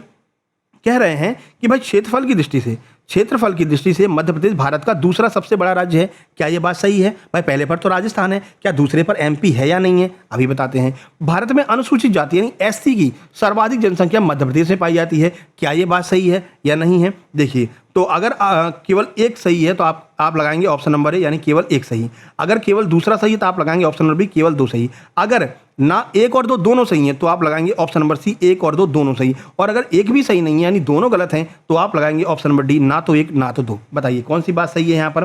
तो देखो ये बात तो बिल्कुल क्लियर है कि क्षेत्रफल की दृष्टि से मध्य प्रदेश जो है भारत का दूसरा सबसे बड़ा राज्य है। पहले नंबर पर राजस्थान आ जाता है। लेकिन एससी की सर्वाधिक जनसंख्या वो एमपी में नहीं पाई जाती मेरे भाई, ठीक है ना। एमपी में सबसे ज़्यादा जनसंख्या एससी की नहीं है। तो किसकी है और कौन से नंबर पर है? आइए वो हम यहाँ पर डिटेल सॉल्यूशन में देख लेते हैं। फिलहाल आंसर आपका ऑप्शन नंबर ए हो जाएगा, केवल एक कथन सही है। देखिए कथन एक सत्य है। क्यों? राजस्थान के बाद मध्य प्रदेश क्षेत्रफल में दूसरा सबसे बड़ा राज्य है, बिल्कुल सही है। कथन दो गलत हो गया सर। क्यों गलत हो गया? क्योंकि मध्य प्रदेश में भारत की सर्वाधिक अनुसूचित जनजाति एससी नहीं रहती मेरे भाई, एसटी रहती है। एसटी, यहीं पर कंफ्यूज हो जाओगे, है ना। इतना प्रेशर रहता है एग्जाम में कि यहीं पर कंफ्यूजन हो जाता है मेरे भाई, है ना। तो एसटी रहती ना कि एससी रहती है, ठीक है। जबकि अनुसूचित जाति की सर्वाधिक जनसंख्या उत्तर प्रदेश में पाई जाती है। तो एससी जो है वो सबसे ज़्यादा कहाँ पर मिलेंगे? आपको यूपी में मिलेंगे। एसटी कहाँ पर मिलेंगे? एसटी आपको एमपी में मिलेंगे। दोनों बातें क्लियर हो गई। पहला सही है, दूसरा गलत क्यों है? दोनों बात क्लियर हो गई। अब चलो आगे बढ़ लेते हैं। अगला प्रश्न देखिए, ये रहा आपके सामने अगला प्रश्न। प्रश्न नंबर 2। प्रश्न नंबर 2 क्या कह रहे हैं? कह रहे हैं मध्य प्रदेश की भौगोलिक सीमाओं और वन्य जीवों के संबंध में कथनों को पढ़ें और बताइए कौन सा कथन सत्य है। भौगोलिक सीमा के बारे में पूछा गया है और वन्य जीव के बारे में पूछा गया है। कह रहे हैं मध्य प्रदेश राज्य की सीमाएं भारत के कुल 7 राज्यों को स्पर्श करती हैं। अरे भैया अभी तो सर आपने बताया था 5 राज्य मिलते हैं, 7 राज्य थोड़ी मिलते हैं। तो भाई ऑप्शन नंबर ये तो गलत ही हो गया ना। 7 राज्य थोड़ी 5 राज्य मिलते हैं। 5 तरफ से 5 राज्यों ने घेर रखा है। राजपशु बारहसिंगा मध्य प्रदेश के सभी राष्ट्रीय उद्यानों में मुख्य रूप से पाया जाता है। भाई अगर सभी राष्ट्रीय उद्यानों में पाया जाता तो इसको फिर मतलब कि अपना राज्यपशु क्यों बनाया जाता? भाई राज्यपशु हम उसको ही बनाते हैं जो लगभग खत्म की कगार पर है, उसको बचाने के लिए हम क्या करते हैं, उसको राज्यपशु बना देते हैं। अब ये कहना है कि नहीं भैया ये तो पूरे पूरे सभी राष्ट्रीय उद्यानों में भारी मात्रा में पाया जा रहा है, तो यहाँ पर क्या हो जाएगा, ऑप्शन नंबर ए भी गलत हो जाएगा, ऑप्शन नंबर बी भी गलत हो जाएगा। हमारा आंसर यहाँ पर क्या बनेगा, ना तो एक ना तो दो, यानी कि ऑप्शन नंबर डी हमारा बिल्कुल सही आंसर यहाँ पर हो जाएगा। भाई वीडियो पसंद आ रही तो क्यों नहीं लाइक कर रहे हो मेरे भाई, क्यों नहीं कमेंट कर रहे हो, क्यों नहीं अपने उस दोस्त को, उस मित्री को बता देते हो जो फालतू में इधर उधर भटक रही है, कहीं दूसरे की क्लास देख रही हो, सिंपल सिंपल क्वेश्चंस को कर रही है ना, उस मित्री के पास में, अपने उस मित्र के पास में शेयर कर दो, इसको बता दो कि शुक्ला सर करवा रहे हैं फ्री में सारी चीजें, कहाँ भटक रहे हो इधर उधर, ठीक है, तो बता देना सबको, है ना, सारे टेलीग्राम ग्रुप में डाल दो, इस वीडियो को पहुंचा दो आप। देखो भाई कह रहे हैं कि दोनों कथन गलत हैं। सर क्यों गलत है? मध्य प्रदेश की सीमा 7 नहीं बल्कि 5 राज्यों से मिलती है। कौन कौन सी? यूपी हो गया, सीजी छत्तीसगढ़ हो गया, एमएच महाराष्ट्र हो गया, जीजे गुजरात हो गया, आरजे राजस्थान हो गया, इसके साथ में लगती है। राजपशु जो बारहसिंगा है ना, ब्रेडर प्रजाति सभी राष्ट्रीय उद्यानों में नहीं बल्कि कुछ विशेष रूप से कान्हा राष्ट्रीय उद्यान में ही पाया जाता है। केवल एक राष्ट्रीय उद्यान में पाया जा रहा है, यानी कि वो खत्म के कगार पर है, और उसको बढ़ाने के लिए, उसको बचाने के लिए तो हमने राजपशु बनाया है उसको, है ना, इसलिए हमारे ये दोनों के दोनों ऑप्शन जो है वो गलत हो जाएंगे। प्रश्न नंबर 3 कह रहा है मध्य प्रदेश की नदियों की भौगोलिक स्थिति के बारे में आपको बताना है। मध्य प्रदेश की नदियों के बारे में अगर आपको जानकारी डीपली होगी तो आप इस प्रश्न को बड़ी आसानी से सॉल्व कर रहे होंगे मेरे भाई। चलो देखते हैं, कह रहे हैं नर्मदा नदी भारत की चौथी सबसे बड़ी नदी है। अरे सर अभी तो आपने बताया था कि 5वीं है, चौथी थोड़ी है, तो ऑप्शन ए तो गलत हो गया। ताप्ती नदी नर्मदा नदी के समानांतर पूर्व से पश्चिम की ओर बहती है, क्या ये बात सही है? तो हमने आपको बताया था भाई अमरकंटक की पहाड़ी है ये, ठीक है, जितनी बार नर्मदा और ताप्ती आती है उतनी बार हम ये पूरा डायग्राम आपको करवा देते हैं, ठीक है, याद हो गया हो जो हमारे साथ शुरू से पढ़ रहे होंगे। हमने कहा भाई ये अमरकंटक की पहाड़ी है, ठीक है, यहाँ से निकली नर्मदा और ये पूर्व से पश्चिम की ओर बहती हुई ऐसे जाती है और रिफ्ट वैली का निर्माण करती है, जबलपुर में भेड़ाघाट का निर्माण करती है, जलप्रपात का, है ना, और इस तरह से बहती हुई और ये जाकर के अरब सागर में, गुजरात के अरब सागर में जाकर गिर जाती है और ये जो है ज्वार नदूक का निर्माण करती है, ठीक है, ठीक है। इसके बाद में यहीं पर है ताप्ती, ताप्ती यहाँ से निकलती है मुल्ताई जिले से, मध्य प्रदेश के मुल्ताई से ताप्ती निकली, ये भी नर्मदा के समानांतर बहती हुई रिफ्ट वैली का निर्माण करती हुई और ये भी जाकर के अरब सागर में गिर जाती है, एस्चुरी का निर्माण करती है दोनों की दोनों, और ये दोनों उल्टी बहती हैं, पूर्व से पश्चिम की ओर बहती है। अच्छा एक अलग बात देखिए, इसी के नीचे से कौन सी निकलती है? सोन नदी, सोन नदी इसी के नीचे अमरकंटक से निकलती है, अनूपपुर से ही निकलती है, लेकिन वो इधर नहीं बहती है, वो इधर बहती है और इस तरह बहती हुई, यानी कि पश्चिम से पूरब की ओर बहती हुई पटना में जाती है, पटना में यहाँ पर गंगा मिल जाती है, तो पटना बिहार में गंगा में मिलकर के ये कहाँ पर चली जाती है? ये चली जाती है बंगाल की खाड़ी में, ठीक है। तो देवलोन में बाढ़ सागर जो बांध है वो भी जो है सोन नदी पर बनाया गया है। तो तीनों नदियाँ आपकी क्लियर हो गई। बार बार हम ये डायग्राम आपको बता देते हैं, क्यों? क्योंकि यहाँ से प्रश्न बनते ही बनते 101% बनेंगे, ठीक है। तो ये दो नदियाँ रिफ्ट वैली में बहती हैं, ध्यान रखना है, और अरब सागर में जाकर गिरती हैं, एस्चुरी का निर्माण करती हैं, और ये वाली जो नदी है ये पश्चिम से पूरब की ओर बहती है, पटना बिहार में गंगा में जाकर मिल जाती है और गंगा जाकर बंगाल की खाड़ी में, ठीक है मेरे भाई, समझ में आ गया ना? आगे बढ़ते हैं, चलिए। तो यहाँ पर क्या हो गया, ऑप्शन नंबर 2 बिल्कुल सही हो जाएगा, क्योंकि ताप्ती नदी नर्मदा के समानांतर पूरब से पश्चिम की ओर बहती है। ऑप्शन नंबर ए हमारा गलत हो जाएगा, क्योंकि जो हमारी नर्मदा माँ नर्मदा है वो 5वें नंबर पर है, चौथे नंबर पर नहीं है, यानी कि हमारा ऑप्शन नंबर बी सही होगा, केवल और केवल 2 सही है, ठीक है भाई। बाकी ये तो हमने आपको पूरा समझा ही दिया है, अब समझाने की आवश्यकता है नहीं। कुछ एक्स्ट्रा दिया गया तो देख लो भाई, गंगा पहले नंबर पर आती है, गोदावरी दूसरे पर, कृष्णा तीसरे पर, यमुना चौथे पर और 5वें नंबर पर हमारी माँ नर्मदा नदियाँ आती है, ठीक है। ताप्ती और नर्मदा दक्षिण में, उसके समानांतर भ्रंश घाटी से पूर्व की पश्चिम की ओर बहती है, तो बता ही दिया आपको। चलो आगे बढ़ते हैं, प्रश्न नंबर 4। प्रश्न नंबर 4 क्या है? तो अपनी विश्व धरोहर है, जो अपने मध्य प्रदेश में विश्व धरोहर है, उनके बारे में पूछा जा रहा है कि भाई भीमबेटका की गुफाओं को वर्ष 2003 में यूनेस्को की विश्व धरोहर में शामिल किया गया था, क्या ये बात सही है? खजुराहो के मंदिर मध्य प्रदेश का पहला ऐसा स्थल है जिन्हें यूनेस्को की सूची में शामिल किया गया था। ये दोनों में से बताइए कौन सा सही हो जाएगा। और 4 ऑप्शन आपके सामने हैं, ये रहे 4 ऑप्शन, केवल एक सही है, देखिए केवल एक सही है, केवल 2 सही है, 1 और 2 दोनों सही है, या फिर ना तो 1 ना तो 2 सही है। आइए देखते हैं फिर से। तो देखो भाई भीमबेटका जो गुफाएं हैं वर्ष 2003 में यूनेस्को की शामिल किया था, बिल्कुल सही बात है। 2003 में भीमबेटका की गुफाएं जो रायसेन में स्थित हैं, इनको यूनेस्को की सूची में शामिल किया गया था। भीमबेटका की गुफाओं में भित्ति चित्र देखने को मिलते हैं, दीवारों पर बने हुए चित्र मिलते हैं, ठीक है। और खजुराहो के जो मंदिर है ना, तो मध्य प्रदेश का ऐसा पहला स्थल थे जिनको यूनेस्को की सूची में शामिल किया गया था, खजुराहो के मंदिरों को, ठीक है ना मेरे भाई। तो दोनों बातें हमारी सही हो जाएंगी, ऑप्शन सी हमारा आंसर हो जाएगा। बाकी डिटेल यहाँ पर दिया गया है, देखिए। तो दोनों कथन बिल्कुल सही हैं। खजुराहो के मंदिर को सबसे पहले कब 1986 में यूनेस्को ने मान्यता दी थी। इसके बाद 1989 में सांची और 2003 में भीमबेटका की गुफाओं को इस सूची में शामिल कर लिया गया था, ठीक है। चलिए प्रश्न नंबर 5 देखते हैं। तो देखो 30 प्रश्न आपको नॉर्मल मिलेंगे, 20 प्रश्न आपको प्रो लेवल के मिलेंगे और 10 प्रश्न आपको अल्ट्रा प्रो लेवल के मिलेंगे, है ना। 10 से 15 प्रश्न आपको अल्ट्रा प्रो लेवल के यानी जोड़ी मिलाने वाले मिलेंगे, ठीक है। इसी बेस पर आपको सारा का सारा हम एमपीजी के करवाने वाले हैं। तो अगला प्रश्न है कि मध्य प्रदेश में प्रथम संस्थाओं और व्यक्तियों के बारे में आपको बताना है। प्रश्न क्या कह रहे हैं, कह रहे मध्य प्रदेश राज्य निर्वाचन आयोग यानी कि स्टेट इलेक्शन कमीशन जो है इसका गठन 1994 में किया गया था। क्या ये बात सही है? मध्य प्रदेश की प्रथम महिला राज्यपाल उर्मिला सिंह थी। क्या ये बात सही है? तो अभी आपको बताया था भैया मध्य प्रदेश की प्रथम राज्यपाल कौन थी? महिला राज्यपाल सरला अग्रवाल थी, उर्मिला सिंह तो थी ही नहीं। तो ये ऑप्शन आपका मतलब कि जो पॉइंट नंबर 2 है वो आपका गलत हो जाएगा। तो फिर कौन सा सही है?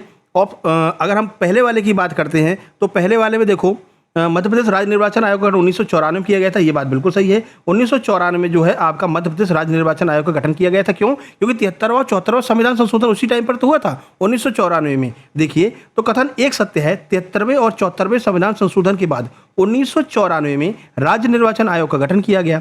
ठीक है, कथन 2 गलत हो जाएगा क्योंकि मध्य प्रदेश की पहली महिला राज्यपाल उर्मिला सिंह नहीं बल्कि कौन थी? सरला अग्रवाल थी। अभी आपको बताया था। अगला प्रश्न देखते हैं, प्रश्न नंबर 6 क्या कह रहा है। अब यहाँ पर आपको मध्य प्रदेश के अक्षांशी विस्तार और राज्य प्रतीकों के बारे में आपको विचार करने के लिए बोल रहे हैं। अक्षांशी विस्तार कैसे क्या है और राज्य प्रतीक देखिए।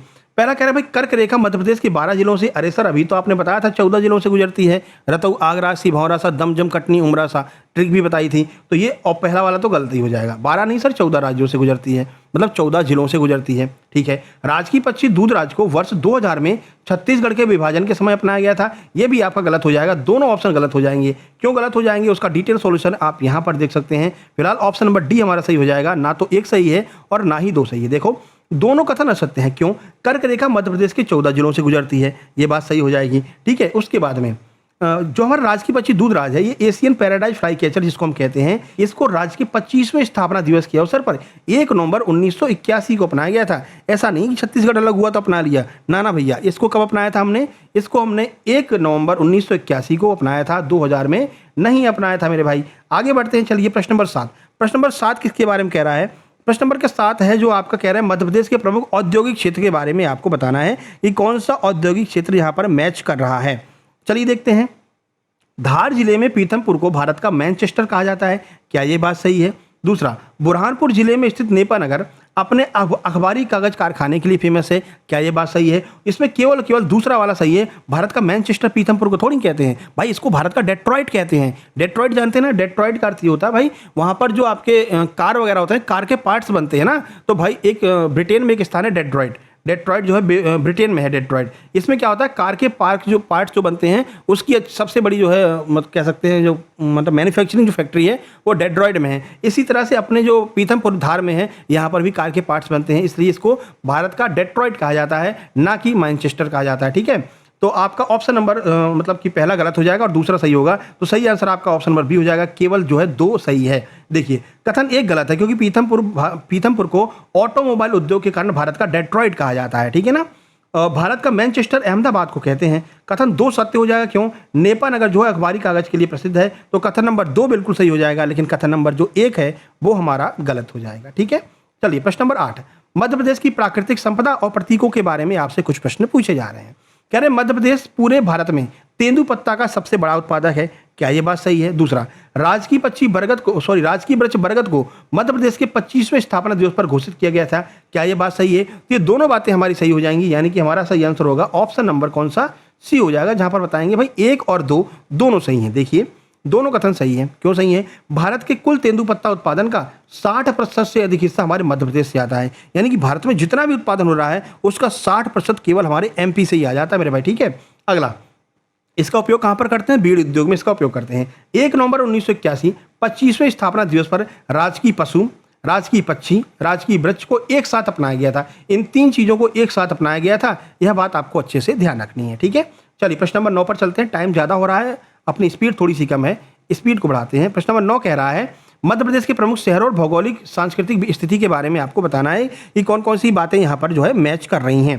कह रहे हैं जबलपुर को मध्य प्रदेश की संस्कार धानी के रूप में जाना जाता है। बिल्कुल सही बात है, मध्य प्रदेश की संस्कार धानी जबलपुर को कहते हैं। महाकालेश्वर की नगरी उज्जैन नर्मदा नदी के तट पर है। नहीं भैया, नर्मदा पर थोड़ी है, तो क्षिप्रा नदी के किनारे है। तो केवल ऑप्शन नंबर 1 हमारा सही हो जाएगा, यानी कि केवल 1 सही है। ऑप्शन नंबर ए हमारा यहाँ पर बिल्कुल एक्यूरेट हो जाएगा। ठीक है, देखिए यहाँ पर तो प्रख्यात समाजशास्त्री विनोबा भावे ने जबलपुर को संस्कार धानी का नाम दिया है। ये प्रश्न एक बार पूछ लिया था, है ना, एमपीएसआई मेंस में अभी 2026 में पूछा गया है कि ये तो सबको पता है भाई जबलपुर को संस्कार धानी कहते हैं, मगर ये संस्कार धानी का टैग दिया किसने था? तो ये किसने दिया था? विनोबा भावे। विनोबा भावे के नाम से कुछ याद आया? अभी कल ही प्रश्न कराया है एमपी हॉस्पिटल में। जो भूदान आंदोलन है, भूदान आंदोलन किसने चलाया था? विनोबा भावे ने ही चलाया था। उन्होंने कहा था जब भारत आज़ाद हुआ तो जितने जमींदार थे जिनके पास में बहुत ज़्यादा ज़मीनें थी, उनसे कहा था कि अपनी थोड़ी थोड़ी ज़मीनें तुम उन किसानों को दे दो जिनके पास में बिल्कुल ज़मीनें नहीं हैं, और उनकी बात लोगों ने मानी भी थी और जो किसानों को ज़मीनें दी गई थी। ठीक है, और कथन 2 गलत है क्योंकि उज्जैन नर्मदा नहीं बल्कि किसके किनारे है? क्षिप्रा नदी के किनारे है, ध्यान रखना है। यहीं पर सिंगस्त कुंभ आयोजित होने वाला है, जिसकी वजह से एमपी पुलिस की, एमपीएसआई की, होमगार्ड की ये सारी वैकेंसी आ रही हैं। तुम्हारे भाग्य चमक रहे हैं। क्यों चमक रहे हैं? क्योंकि सिंगस्त कुंभ एमपी में आने वाला है। ठीक है, तो देखो कब आती है वैकेंसी। फिलहाल सुनाई में आ रहा सितंबर के आसपास एमपी पुलिस कांस्टेबल आने वाली है। चलिए अगला प्रश्न देखिए। मध्य प्रदेश की भूगर्भीय और भौतिक संरचना के संबंध में कुछ आपको कथन दिए गए हैं, कौन कौन से सही हैं यह आपको यहाँ पर बताना है। चलिए, कह रहे हैं मध्य प्रदेश की सबसे ऊंची पर्वत श्रृंखला कौन सी? सतपुड़ा। सतपुड़ा प्रदेश की सबसे ऊंची पर्वत श्रृंखला है और इसकी सबसे ऊंची चोटी अमरकंटक है। अभी आपको पढ़ा कर आ रहे हैं कि भाई जो अमरकंटक की चोटी है 1350 मीटर ऊंचाई है ना। ये आपकी कहाँ पर है? धूपगढ़ की चोटी जो है वो उसकी ऊंचाई 1350 मीटर है और ये आपकी सतपुड़ा पर्वत श्रृंखला के अंतर्गत स्थित है। लेकिन यहाँ पर किसकी बात कर रहे हैं? यहाँ पर आपका बात की जा रही है किसकी? अमरकंटक की। तो अमरकंटक नहीं होगा यहाँ पर, सतपुड़ा सॉरी धूपगढ़ होना चाहिए। धूपगढ़ की 1350 है, अभी बताया था।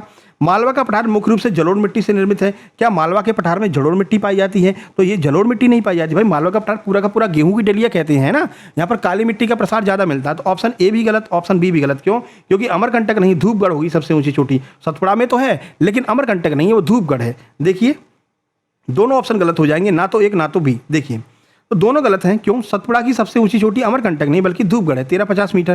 ठीक है, और मालवा का पठार जलोढ़ मिट्टी से नहीं बना है बल्कि ज्वालामुखी की जो बेसाल चट्टानों के क्षरण से जो काली मिट्टी बनती है, इस काली मिट्टी से पूरा का पूरा मालवा का पठार बना हुआ है। मालवा के पठार को हम क्या कहते हैं? गेहूं की डलिया भी कहते हैं। गेहूं का सबसे ज़्यादा उत्पादन जो है वो आपको मालवा में देखने को मिल जाता है। ठीक है, पूरा इंदौर वाला जो इंदौर, उज्जैन, धार, ये सारे के सारे जो हैं वो आपके मालवा बेल्ट के अंतर्गत आ जाते हैं। ठीक है, तो इसका आपका आंसर ऑप्शन नंबर डी हो जाएगा, यानी कि दोनों के दोनों गलत हैं। चलिए अगला, मध्य प्रदेश के सीमांत जिलों पर विचार कीजिए। मध्य प्रदेश की जो है जिलों के बारे में यहाँ पर पूछा जा रहा है आपसे। सिंगरौली जो है मध्य प्रदेश का सबसे पश्चिमी जिला है, क्या ये बात सही है? बुरहानपुर मध्य प्रदेश का सबसे दक्षिणी जिला है, क्या ये बात सही है? चलिए देख लेते हैं। तो यहाँ पर हमने आपको एक बात बताया था कि जो बुरहानपुर है ये मध्य प्रदेश का सबसे दक्षिणी जिला है, ये बात बिल्कुल सही है। और हमने आपको ये भी कहा था कि आपको पश्चिमी और पूर्वी ये दोनों जिले कमेंट बॉक्स में कमेंट करने होंगे सर्च करके, है ना। तो आधे लोगों ने कमेंट किया था थ्योरी में, आधे ने कमेंट नहीं किया। तो फिलहाल आंसर आपका ऑप्शन नंबर 2 हो जाएगा, यानी कि बुरहानपुर मध्य प्रदेश का सबसे दक्षिणी जिला है। अब थोड़ा स्पीड तेज करते हैं क्योंकि बैटरी लो हो रही है मेरे भाई। 12 नंबर देखिए, 12 नंबर है, बाकी जब आप नोट से ले रहे हैं तो डिटेल में इसको पढ़ लेना है ना। चलिए 12 नंबर का प्रश्न क्या कह रहा है?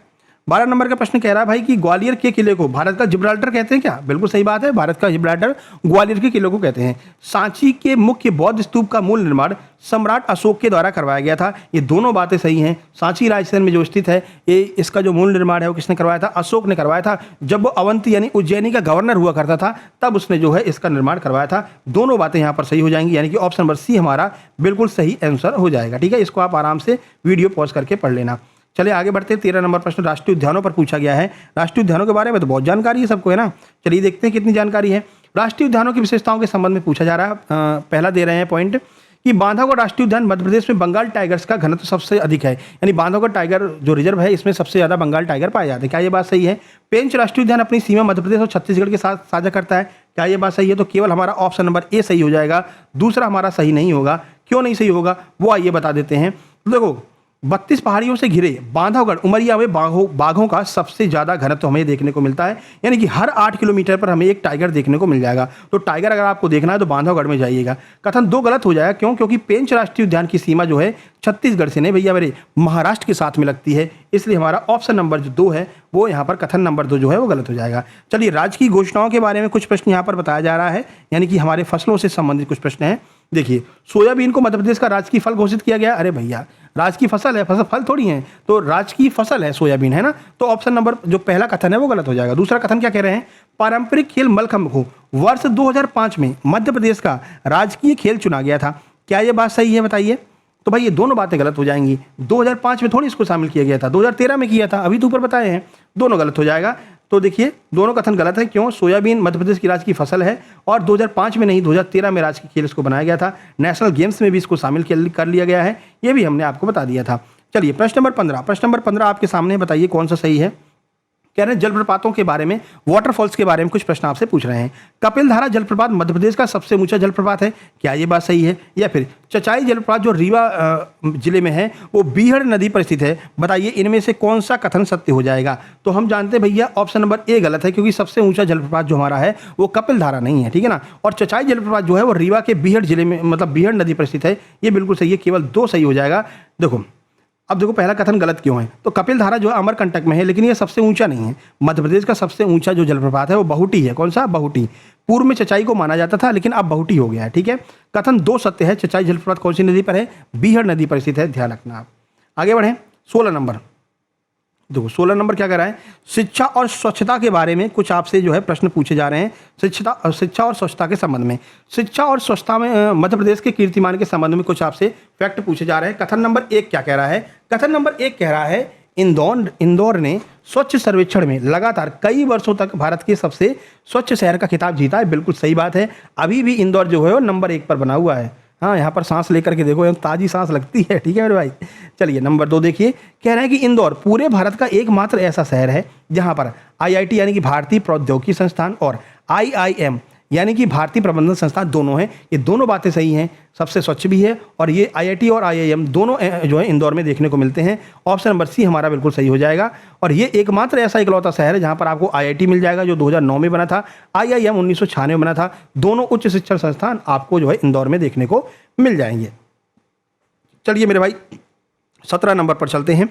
17 नंबर कह रहे हैं कि 2011 की जनगणना के आधार पर मध्य प्रदेश के संबंध में कुछ फैक्ट आपसे पूछ रहे हैं। कथन नंबर 1 कह रहा है मध्य प्रदेश का जो औसत लिंगानुपात है, सेक्स रेशियो जो है वो 931 महिलाएं प्रति 1000 पुरुष पर है, क्या ये बात सही है?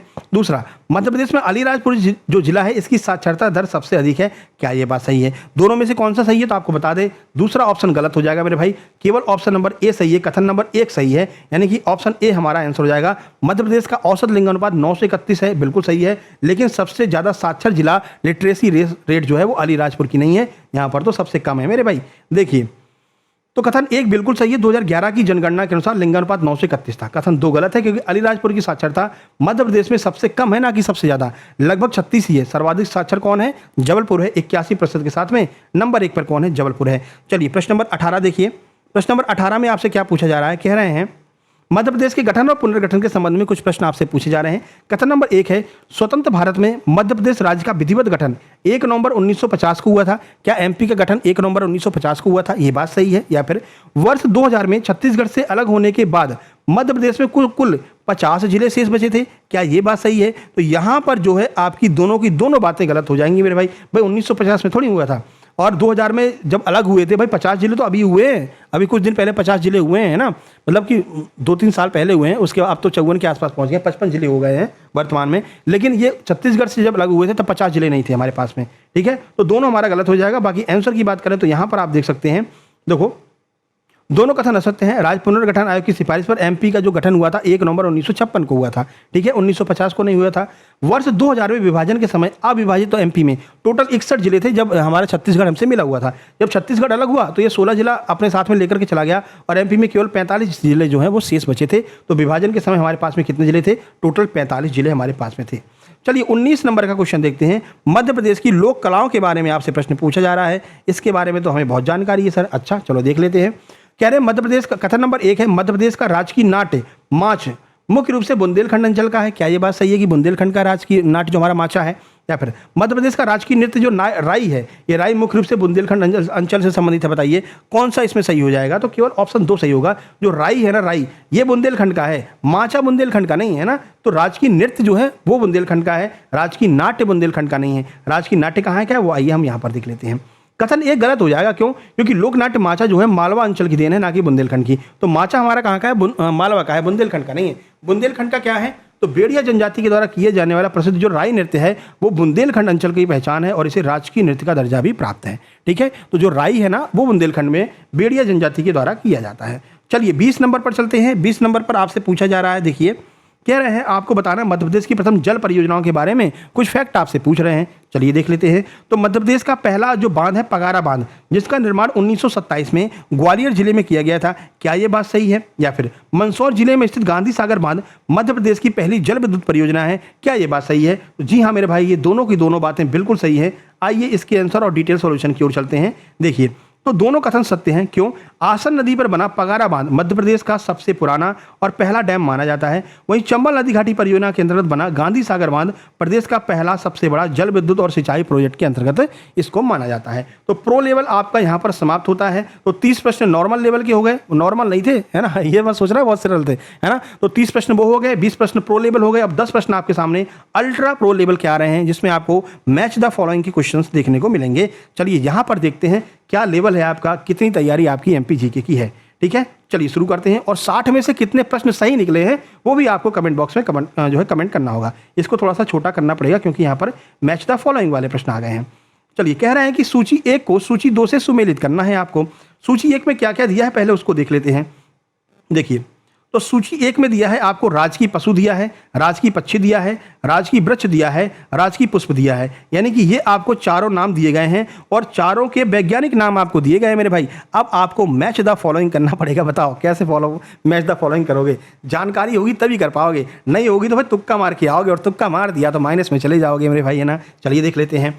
चलो भाई बताओ, राजकीय पशु का वैज्ञानिक नाम क्या होता है मेरे भाई, बताइए। तो राजकीय पशु का सर अभी आपने बताया था कि सर्वस जो डुआ सेली होता है वो हमारा राजकीय पशु बारहसिंगा है, अभी आपने बताया था। तो भाई ए के सामने तो 3 हो गए, ये तो कंफर्म हो गया, ए के सामने 3 होगा। ठीक है, राजकीय पक्षी कौन सा है सर? राजकीय पक्षी आपने बताया था दूधराज होता है और उसका नाम जो है वो क्या है?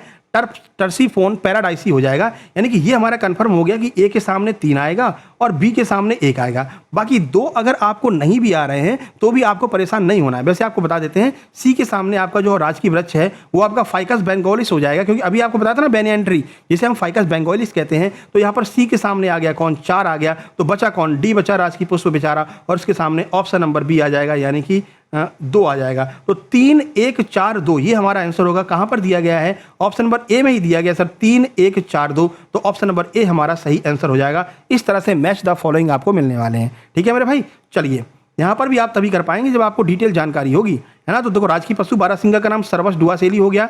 राजकीय पक्षी दूधराज को टर्सीफोना पैराडाइसी कहते हैं। राजकीय वृक्ष बरगद को वानस्पतिक नाम जो है फाइकस बेंगोलिस है। और राजकीय पुष्प सफेद लिली का नाम लिलियम कैंडियम है। ये आपको ध्यान रखना पड़ेगा, है ना। चलो आगे बढ़ते हैं। इसीलिए थ्योरी पहले ही करवा देते हैं, उसके बाद जो है ये क्वेश्चंस लेकर के आते हैं, या आपको किसी भी तरह का कोई कंफ्यूजन ना हो। चलें आगे बढ़ें। चलिए प्रश्न नंबर 2 ये रहा आपके सामने। मध्य प्रदेश में जो चीज़ें भारत में प्रथम है उससे आपको मैच करना होगा। बताइए कौन सी चीज़ें मध्य प्रदेश में हैं जो भारत में प्रथम है। ये रहा सूची नंबर 1। सूची नंबर 1 में दिया है प्रथम सोलर सिटी, प्रथम गौ अभ्यारण्य, प्रथम ऑप्टिकल फाइबर कारखाना, प्रथम हीरा संग्रहालय। ठीक है, नाम दिया है मंडीदीप रायसेन, सांची रायसेन, खजुराहो छतरपुर, सालरिया आगर मालवा। अब आप मैच करके बताइए। तो देखो, अभी आपको एक चीज़ बताई थी, जो गौ अभ्यारण्य है वो आगर मालवा में है, सालरिया में। ठीक है, तो बताइए ऑप्शन नंबर जो 4 है वो हमारा बी से जाकर के मिल जाएगा, यानी बी के सामने तो सर 4 आ गए, ये कन्फर्म है, इसमें कोई शक ही नहीं है। ठीक है मेरे भाई, अब देखो सांची रायसेन में 2 चीज़ें हैं। एक हमने आपको बताया था हीरा संग्रहालय। हीरा संग्रहालय कहाँ पर? खजुराहो में। कहा नहीं था आपको कि धार और पन्ना से हीरा ला करके और खजुराहो में रख देते? क्योंकि ये आसपास में है। तो जो खजुराहो छतरपुर वाला है वो आपका कहाँ पहुंच जाएगा? प्रथम हीरा संग्रहालय पर पहुंच जाएगा। यानी कि ये कंफर्म हो गया कि डी के सामने सर हमारा क्या आ जाएगा? नंबर 3 आ जाएगा, खजुराहो। ठीक है, अब क्या है? अब सांची बची और मंडीदीप रायसेन बचा। यहां पर हमारा बच रहा प्रथम ऑप्टिकल फाइबर कारखाना। तो प्रथम ऑप्टिकल फाइबर कारखाना कहां पर हो जाएगा? मंडीदीप में हो जाएगा। यानी कि सर हमारा जो ऑप्शन नंबर सी है ना, सी के सामने 1 हो जाएगा। तो बचा कौन? सांची रायसेन बचा है। ए के सामने क्या हो जाएगा? ए के सामने 3 हो जाएगा। तो ए के सामने क्या हो जाएगा? ए के सामने कहाँ गया? यहाँ ए के सामने 3 हो जाएगा। ठीक है, डी के सामने क्या होगा? प्रथम हीरा संग्रहालय कहाँ पर है? हीरा संग्रहालय कहाँ गया? खजुराहो छतरपुर में। ये रहा हीरा संग्रहालय। ठीक है, प्रथम सोलर सिटी, तो ये आपका हो जाएगा ए के सामने 2 होना चाहिए ना भाई यार। देखो ना, प्रथम सोलर सिटी जो है कहाँ पर है? रांची रायसेन में है। ये 2 हो जाएगा ए के सामने। ठीक है, तो 4 3 1 2 हो जाएगा। यानी कि अगर ए के सामने बात करेंगे, ए के सामने 2 आएगा, बी के सामने 4 आएगा, यानी 2 हो जाएगा। उसके बाद बी के सामने 4 आ जाएगा, सी के सामने 1 आ जाएगा और डी के सामने 3 आ जाएगा। यानी कि 2 4 1 3 हमारा आंसर होना चाहिए। चलिए देखते हैं कौन से ऑप्शन में है 2 4 1 3। तो ये आपका देखिए ऑप्शन नंबर बी में है 2 4 1 3। ठीक है ना। तो ऑप्शन बी हमारा आंसर हो जाएगा। थोड़ा सा देख करके और थोड़ा टाइम लगा लेना, कोई दिक्कत नहीं है। अगर समय लग रहा है तो कोई समस्या नहीं है, इसमें समय लगा लेना, लेकिन क्वेश्चन को सही से करके आना। देखिए, तो मध्य भारत की पहली सोलर सिटी जो आपकी सांची रायसेन को बनाया गया है, ठीक है। देश का पहला गौ अभ्यारण्य जो है कहाँ पर है, सालरिया ग्राम आगर मालवा में है। जापान के सहयोग से देश का पहला ऑप्टिकल फाइबर कारखाना कहाँ पर है, मंडीदीप में लगाया गया है। और देश का पहला हीरा संग्रहालय कहाँ पर है, खजुराहो में लगाया गया है। अगर आप एक दो को भी मैच कर लेते हैं ना, तो भी आप अपने आंसर तक पहुंच जाएंगे। इस तरह से जो है क्वेश्चन आपके एग्जाम में आएंगे, है ना। हमने तो तब भी थोड़ा सा कठिन किया है, लेकिन वहाँ पर आप इस तरह से अगर मैच कर लेते हैं तो आप आसानी के साथ में आंसर निकाल सकते हैं। चलिए, पर्वत चोटियों से पूछा गया है, धूपगढ़, सिगार, सिद्ध बाबा, अमरकंटक, मालवा का पठार, बुंदेलखंड का पठार, मैकाल, सतपुड़ा पर्वत श्रेणी। बताइए कौन सी चोटी कहाँ पर है, ये आपसे पूछा जा रहा है, बताइए। तो देखो, अभी आपको बता, धूपगढ़ कहाँ पर है, ये आपकी सतपुड़ा पर्वत श्रेणी में है, 1350। तो ए के सामने क्या आ जाएगा, सतपुड़ा पर्वत श्रेणी, यानी कि ए के सामने तो सर 4 आ गया, ये तो बिल्कुल कन्फर्म हो गया। सिगार कहाँ पर है, तो सिगार जो है ये मालवा के पठार के अंतर्गत आ जाती है, सिगार की चोटी मालवा के पठार के अंतर्गत। तो बी के सामने तो सर 1 आ गया। अब बची सिद्ध बाबा और अमरकंटक। तो अभी अमरकंटक के बारे में तो हम पढ़ करके आ रहे हैं ना। अमरकंटक में क्या था, अमरकंटक जो मैकल श्रेणी के अंतर्गत आ जाएगी, ठीक है। तो डी के सामने तो सर 3 आ जाएगा। तो बचा कौन, सिद्ध बाबा। सी बचा, सी कहाँ पर आएगा, बुंदेलखंड में, यानी कि सी के सामने 2 आ जाएगा। तो 4 1 2 3 ये हमारा आंसर होना चाहिए, 4 1 2 3। चलिए देखते हैं कहाँ पर है 4 1 2 3, कौन से ऑप्शन में दिया गया है 4 1 2 3। तो ऑप्शन नंबर ए में ही दिया है 4 1 2 3, ठीक है ना। तो ये आपका आंसर ऑप्शन नंबर ए हो जाएगा। आइए डिटेल भी देख लेते हैं, लगे हाथ। धूपगढ़ 1350 मीटर की ऊंचाई है, सतपुड़ा पर्वत श्रेणी है, मध्य प्रदेश की सबसे ऊंची चोटी है। सिगार 881 मीटर, मालवा की सबसे ऊंची चोटी है। सिद्ध बाबा 1172, बुंदेलखंड की सबसे ऊंची चोटी है। और अमरकंटक 1066, ये आपकी मैकल श्रेणी की सबसे ऊंची चोटी है। छोड़ करके मत भगना, है ना। क्वेश्चन कठिन आ जाए तो छोड़ करके भग लो, ऐसा मत करना, ठीक है मेरे भाई। छोड़ करके भगो, समझ लेना।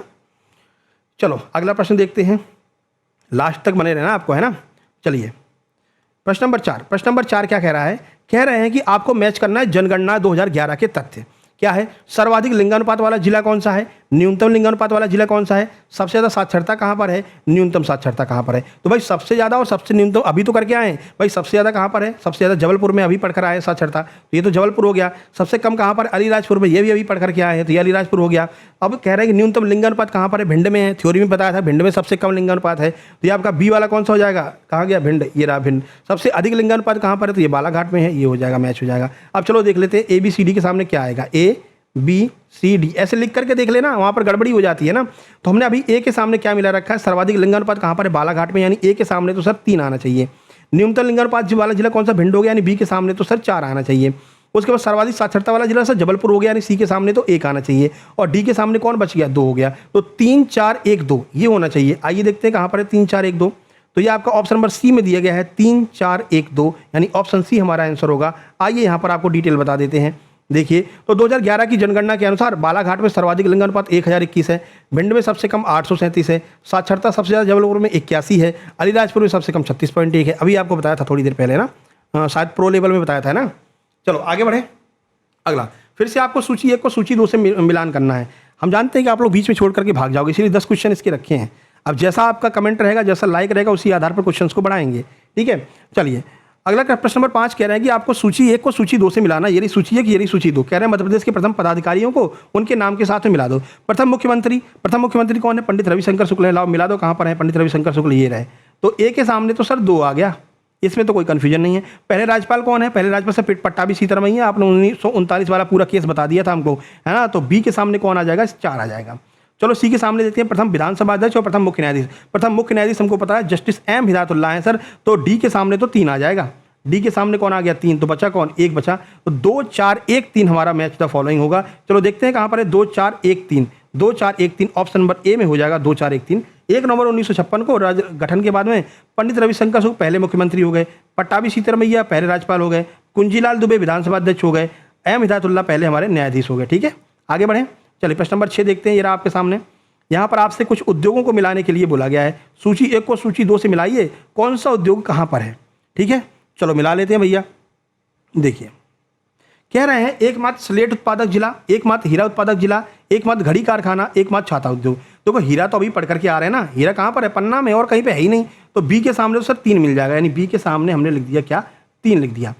चलो अगला कह रहे हैं कि जो हमारा स्लेट उत्पादक जिला है वो कहाँ पर है। तो स्लेट सबसे ज़्यादा कहाँ पर होती है, ये आपकी मंदसौर में हो जाती है सर। तो ए के सामने तो सर 4 आ जाएगा, है ना। कौन हो गया, ए भी हो गया, सी और डी और लिख लो, सी और डी। अब बताओ सी क्या कह रहा है, कह रहा है एकमात्र घड़ी कारखाना बैतूल में है। पढ़ रखा है भाई, एकमात्र घड़ी कारखाना कहाँ पर, बैतूल में है। तो सी के सामने कौन आ जाएगा, सी के सामने 2 आ जाएगा, तो डी के सामने 1 आ जाएगा, है ना। तो 4 3 2 1 ये हमारा आंसर होना चाहिए। चलो देखो कहाँ पर है, 4 3 2 1, ये आपका एक में ही दिया गया है ना, बी में दिया गया, बी में 4 3 2 1, ऑप्शन नंबर बी हो जाएगा, यानी कि ये हमारा आंसर होगा। आइए देखते हैं, पूरे भारत और मध्य प्रदेश से मंदसौर स्लेट उत्पादन में पहले स्थान पर है, पन्ना हीरा उत्पादन में पहले स्थान पर है, एचएमटी की घड़ी बनाने का एकमात्र कारखाना बैतूल में है, ठीक है। जबकि छाता निर्माण के लिए महू इंदौर वाला वो सबसे ज्यादा फेमस है। चलिए 7 नंबर प्रश्न देखिए।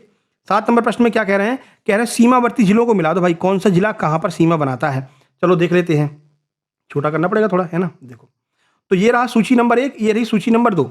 बताइए, कह रहे हैं मुरैना हो गया, सिंगरौली, बालाघाट, अलीराजपुर, इधर उत्तर प्रदेश और छत्तीसगढ़ से मिलता है, उत्तर प्रदेश राजस्थान से मिलता है, महाराष्ट्र गुजरात से, और छत्तीसगढ़ और महाराष्ट्र से। बताइए कौन सा जिला किसके साथ में मैच करता है। तो जो अपना मुरैना हो जाएगा ना, ये मुरैना किसके साथ में, उत्तर प्रदेश और राजस्थान के साथ में मिलता है ना। तो ए के सामने तो सर 2 आ जाएगा, ये कन्फर्म है। जो हमारा मुरैना है वो किससे, राजस्थान और उत्तर प्रदेश से अपनी सीमा साझा करता है। वहीं पर अगर सिंगरौली की बात करेंगे तो सिंगरौली हमारा उत्तर प्रदेश और छत्तीसगढ़ के साथ में मिलता है। तो बी के सामने तो सर 1 आ गया, सी और डी भी लगे हाथ लिख ही लेते हैं। अब सी के सामने क्या आ जाएगा, तो देखो सी जो बालाघाट है ना, वो हमारा छत्तीसगढ़ और महाराष्ट्र के साथ में सीमा साझा करता है, ये आ गया 4, तो बचा कौन 3, यानी 2 1 4 3 हमारा आंसर होना चाहिए। कहां पर दिया है 2 1 4 3, ये आपका ऑप्शन नंबर ए में ही दे रखा है 2 1 4 3, यानी कि ऑप्शन ए हमारा आंसर हो जाएगा। यहां पर आप इसका पूरा मैच द फॉलोइंग देख सकते हैं। प्रश्न नंबर 8 पर चलते हैं। देखिए प्रश्न नंबर 8, शहर और उनके उपनाम से आपको मैच कराना है, कौन सा शहर और कौन सा इसका उपनाम है।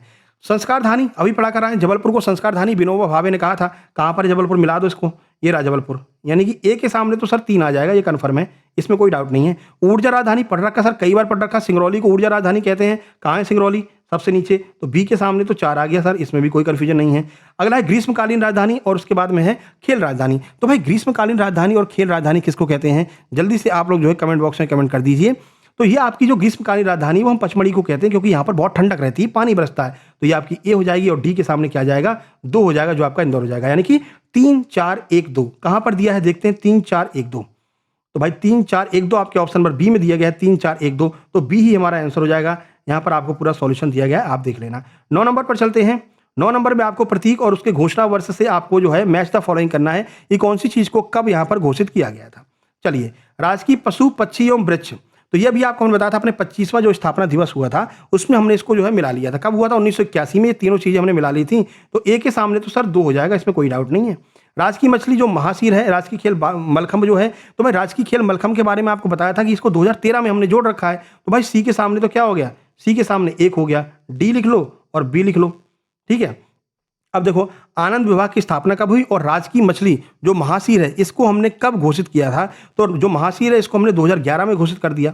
तो बी के सामने 4 आ गया, तो बचा कौन 3, यानी कि 2 4 1 3 ये हमारा आंसर होना चाहिए। आइए देखते हैं कहां पर है, 2 4 1 3, ऑप्शन नंबर ए में ही दिया है 2 4 1 3, ठीक है। ये पूरा यहाँ पर दे रखा है पूरा सॉल्यूशन, जब आप नोट्स लेंगे इसकी पीडीएफ आपको मिलेगी, वहां पर आप अच्छे से देख लेना।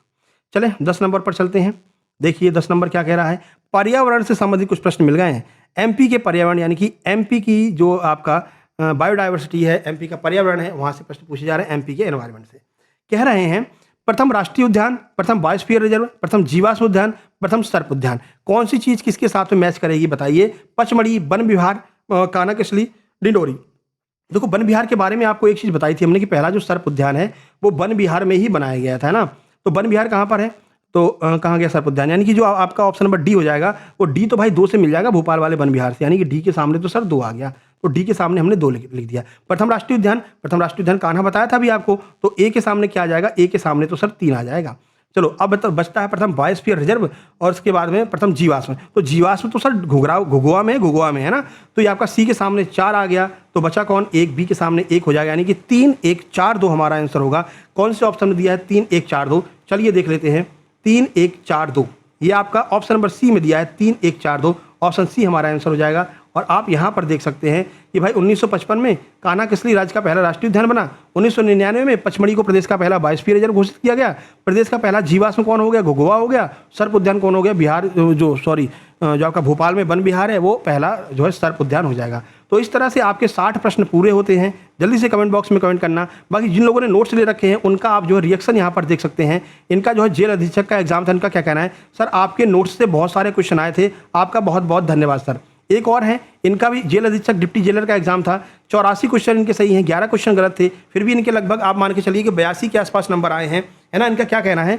When I saw I began my exam I was quite appreciating like whatever I have seen from your classes I think I have seen 75%, यानी 75% जो क्वेश्चन आए थे एग्जाम में वो अपने मैराथन और नोट्स से सीधे सीधे देखने को मिले थे, ऐसा इनका कहना है। इन्होंने बहुत सारी बातें लिखी हैं और थैंक यू भी बोला है। एक भाई ये है, देखिए इनका भी अभी हॉस्पिटल असिस्टेंट का एग्जाम था। क्या कहना है? सर आपके नोट्स बाकी लोगों से काफ़ी अलग हैं, समझने और पढ़ने में काफ़ी इजी हैं, आप बहुत अच्छे से और ट्रिक के साथ में पढ़ाते हैं, है ना। आपकी मैथ, हिंदी और साइंस के नोट्स बहुत ही शानदार हैं, थैंक यू सर। ठीक है, तो ये इनका कहना है। एक और कमेंट देख लेते हैं, 2-3 कमेंट और है। आप कमेंट लिखने बैठेंगे तो भाई बहुत लंबी लिस्ट हो जाएगी, है ना। 75 सही, 15 गलत हैं। देखिए सर साइंस में आपका कोई जवाब नहीं सर, आबकारी से आपसे जुड़ा हुआ हूँ। आबकारी में 81 नंबर आए थे, कांस्टेबल में 87 नंबर आए थे, जेड स्कोर की वजह से जो है बाहर हो गए थे। तो 87 नंबर एमपी पुलिस कांस्टेबल में, 81 नंबर एमपी आबकारी में आए थे। इस बार एमपी हॉस्पिटल असिस्टेंट में भी इनके बहुत अच्छे नंबर आए हैं।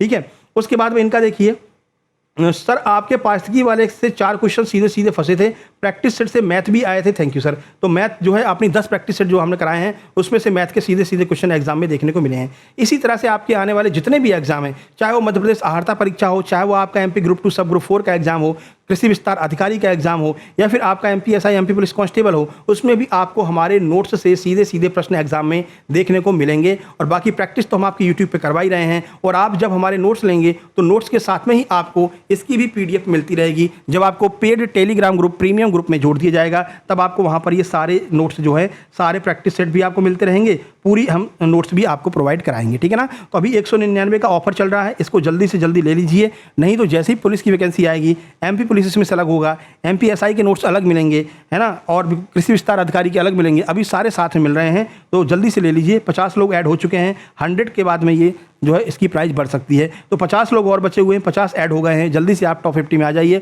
और जल्दी से जल्दी नोट्स लेकर के अपने जो है इस ग्रुप में ऐड हो जाइए, क्योंकि फिर ग्रुप में जो है अलग अलग कर दिया जाएगा ना। तो अभी आप सारे नोट्स एक साथ में प्राप्त कर सकते हैं, कंप्यूटर भी मिलेगा, इंग्लिश भी सारी मिल जाएगी, है ना। तो 199 का पेमेंट करके उसका स्क्रीनशॉट व्हाट्सएप नंबर 7052547003 हर पेज पर दिया गया है, ये देख लीजिए, इसी पर आपको जो है सेंड करना है। ठीक है मेरे भाई, चलिए मिलते हैं नेक्स्ट वीडियो में। बैटरी भी लो हो गई है, वीडियो को लाइक कर देना, कमेंट बॉक्स में कमेंट कर देना, है ना। लगातार ऐसे वीडियो आते रहेंगे, वो आपके कमेंट, आपके शेयर, आपके लाइक पर डिपेंड करेंगे। मिलते हैं नेक्स्ट वीडियो में, तब तक के लिए नमस्कार, धन्यवाद।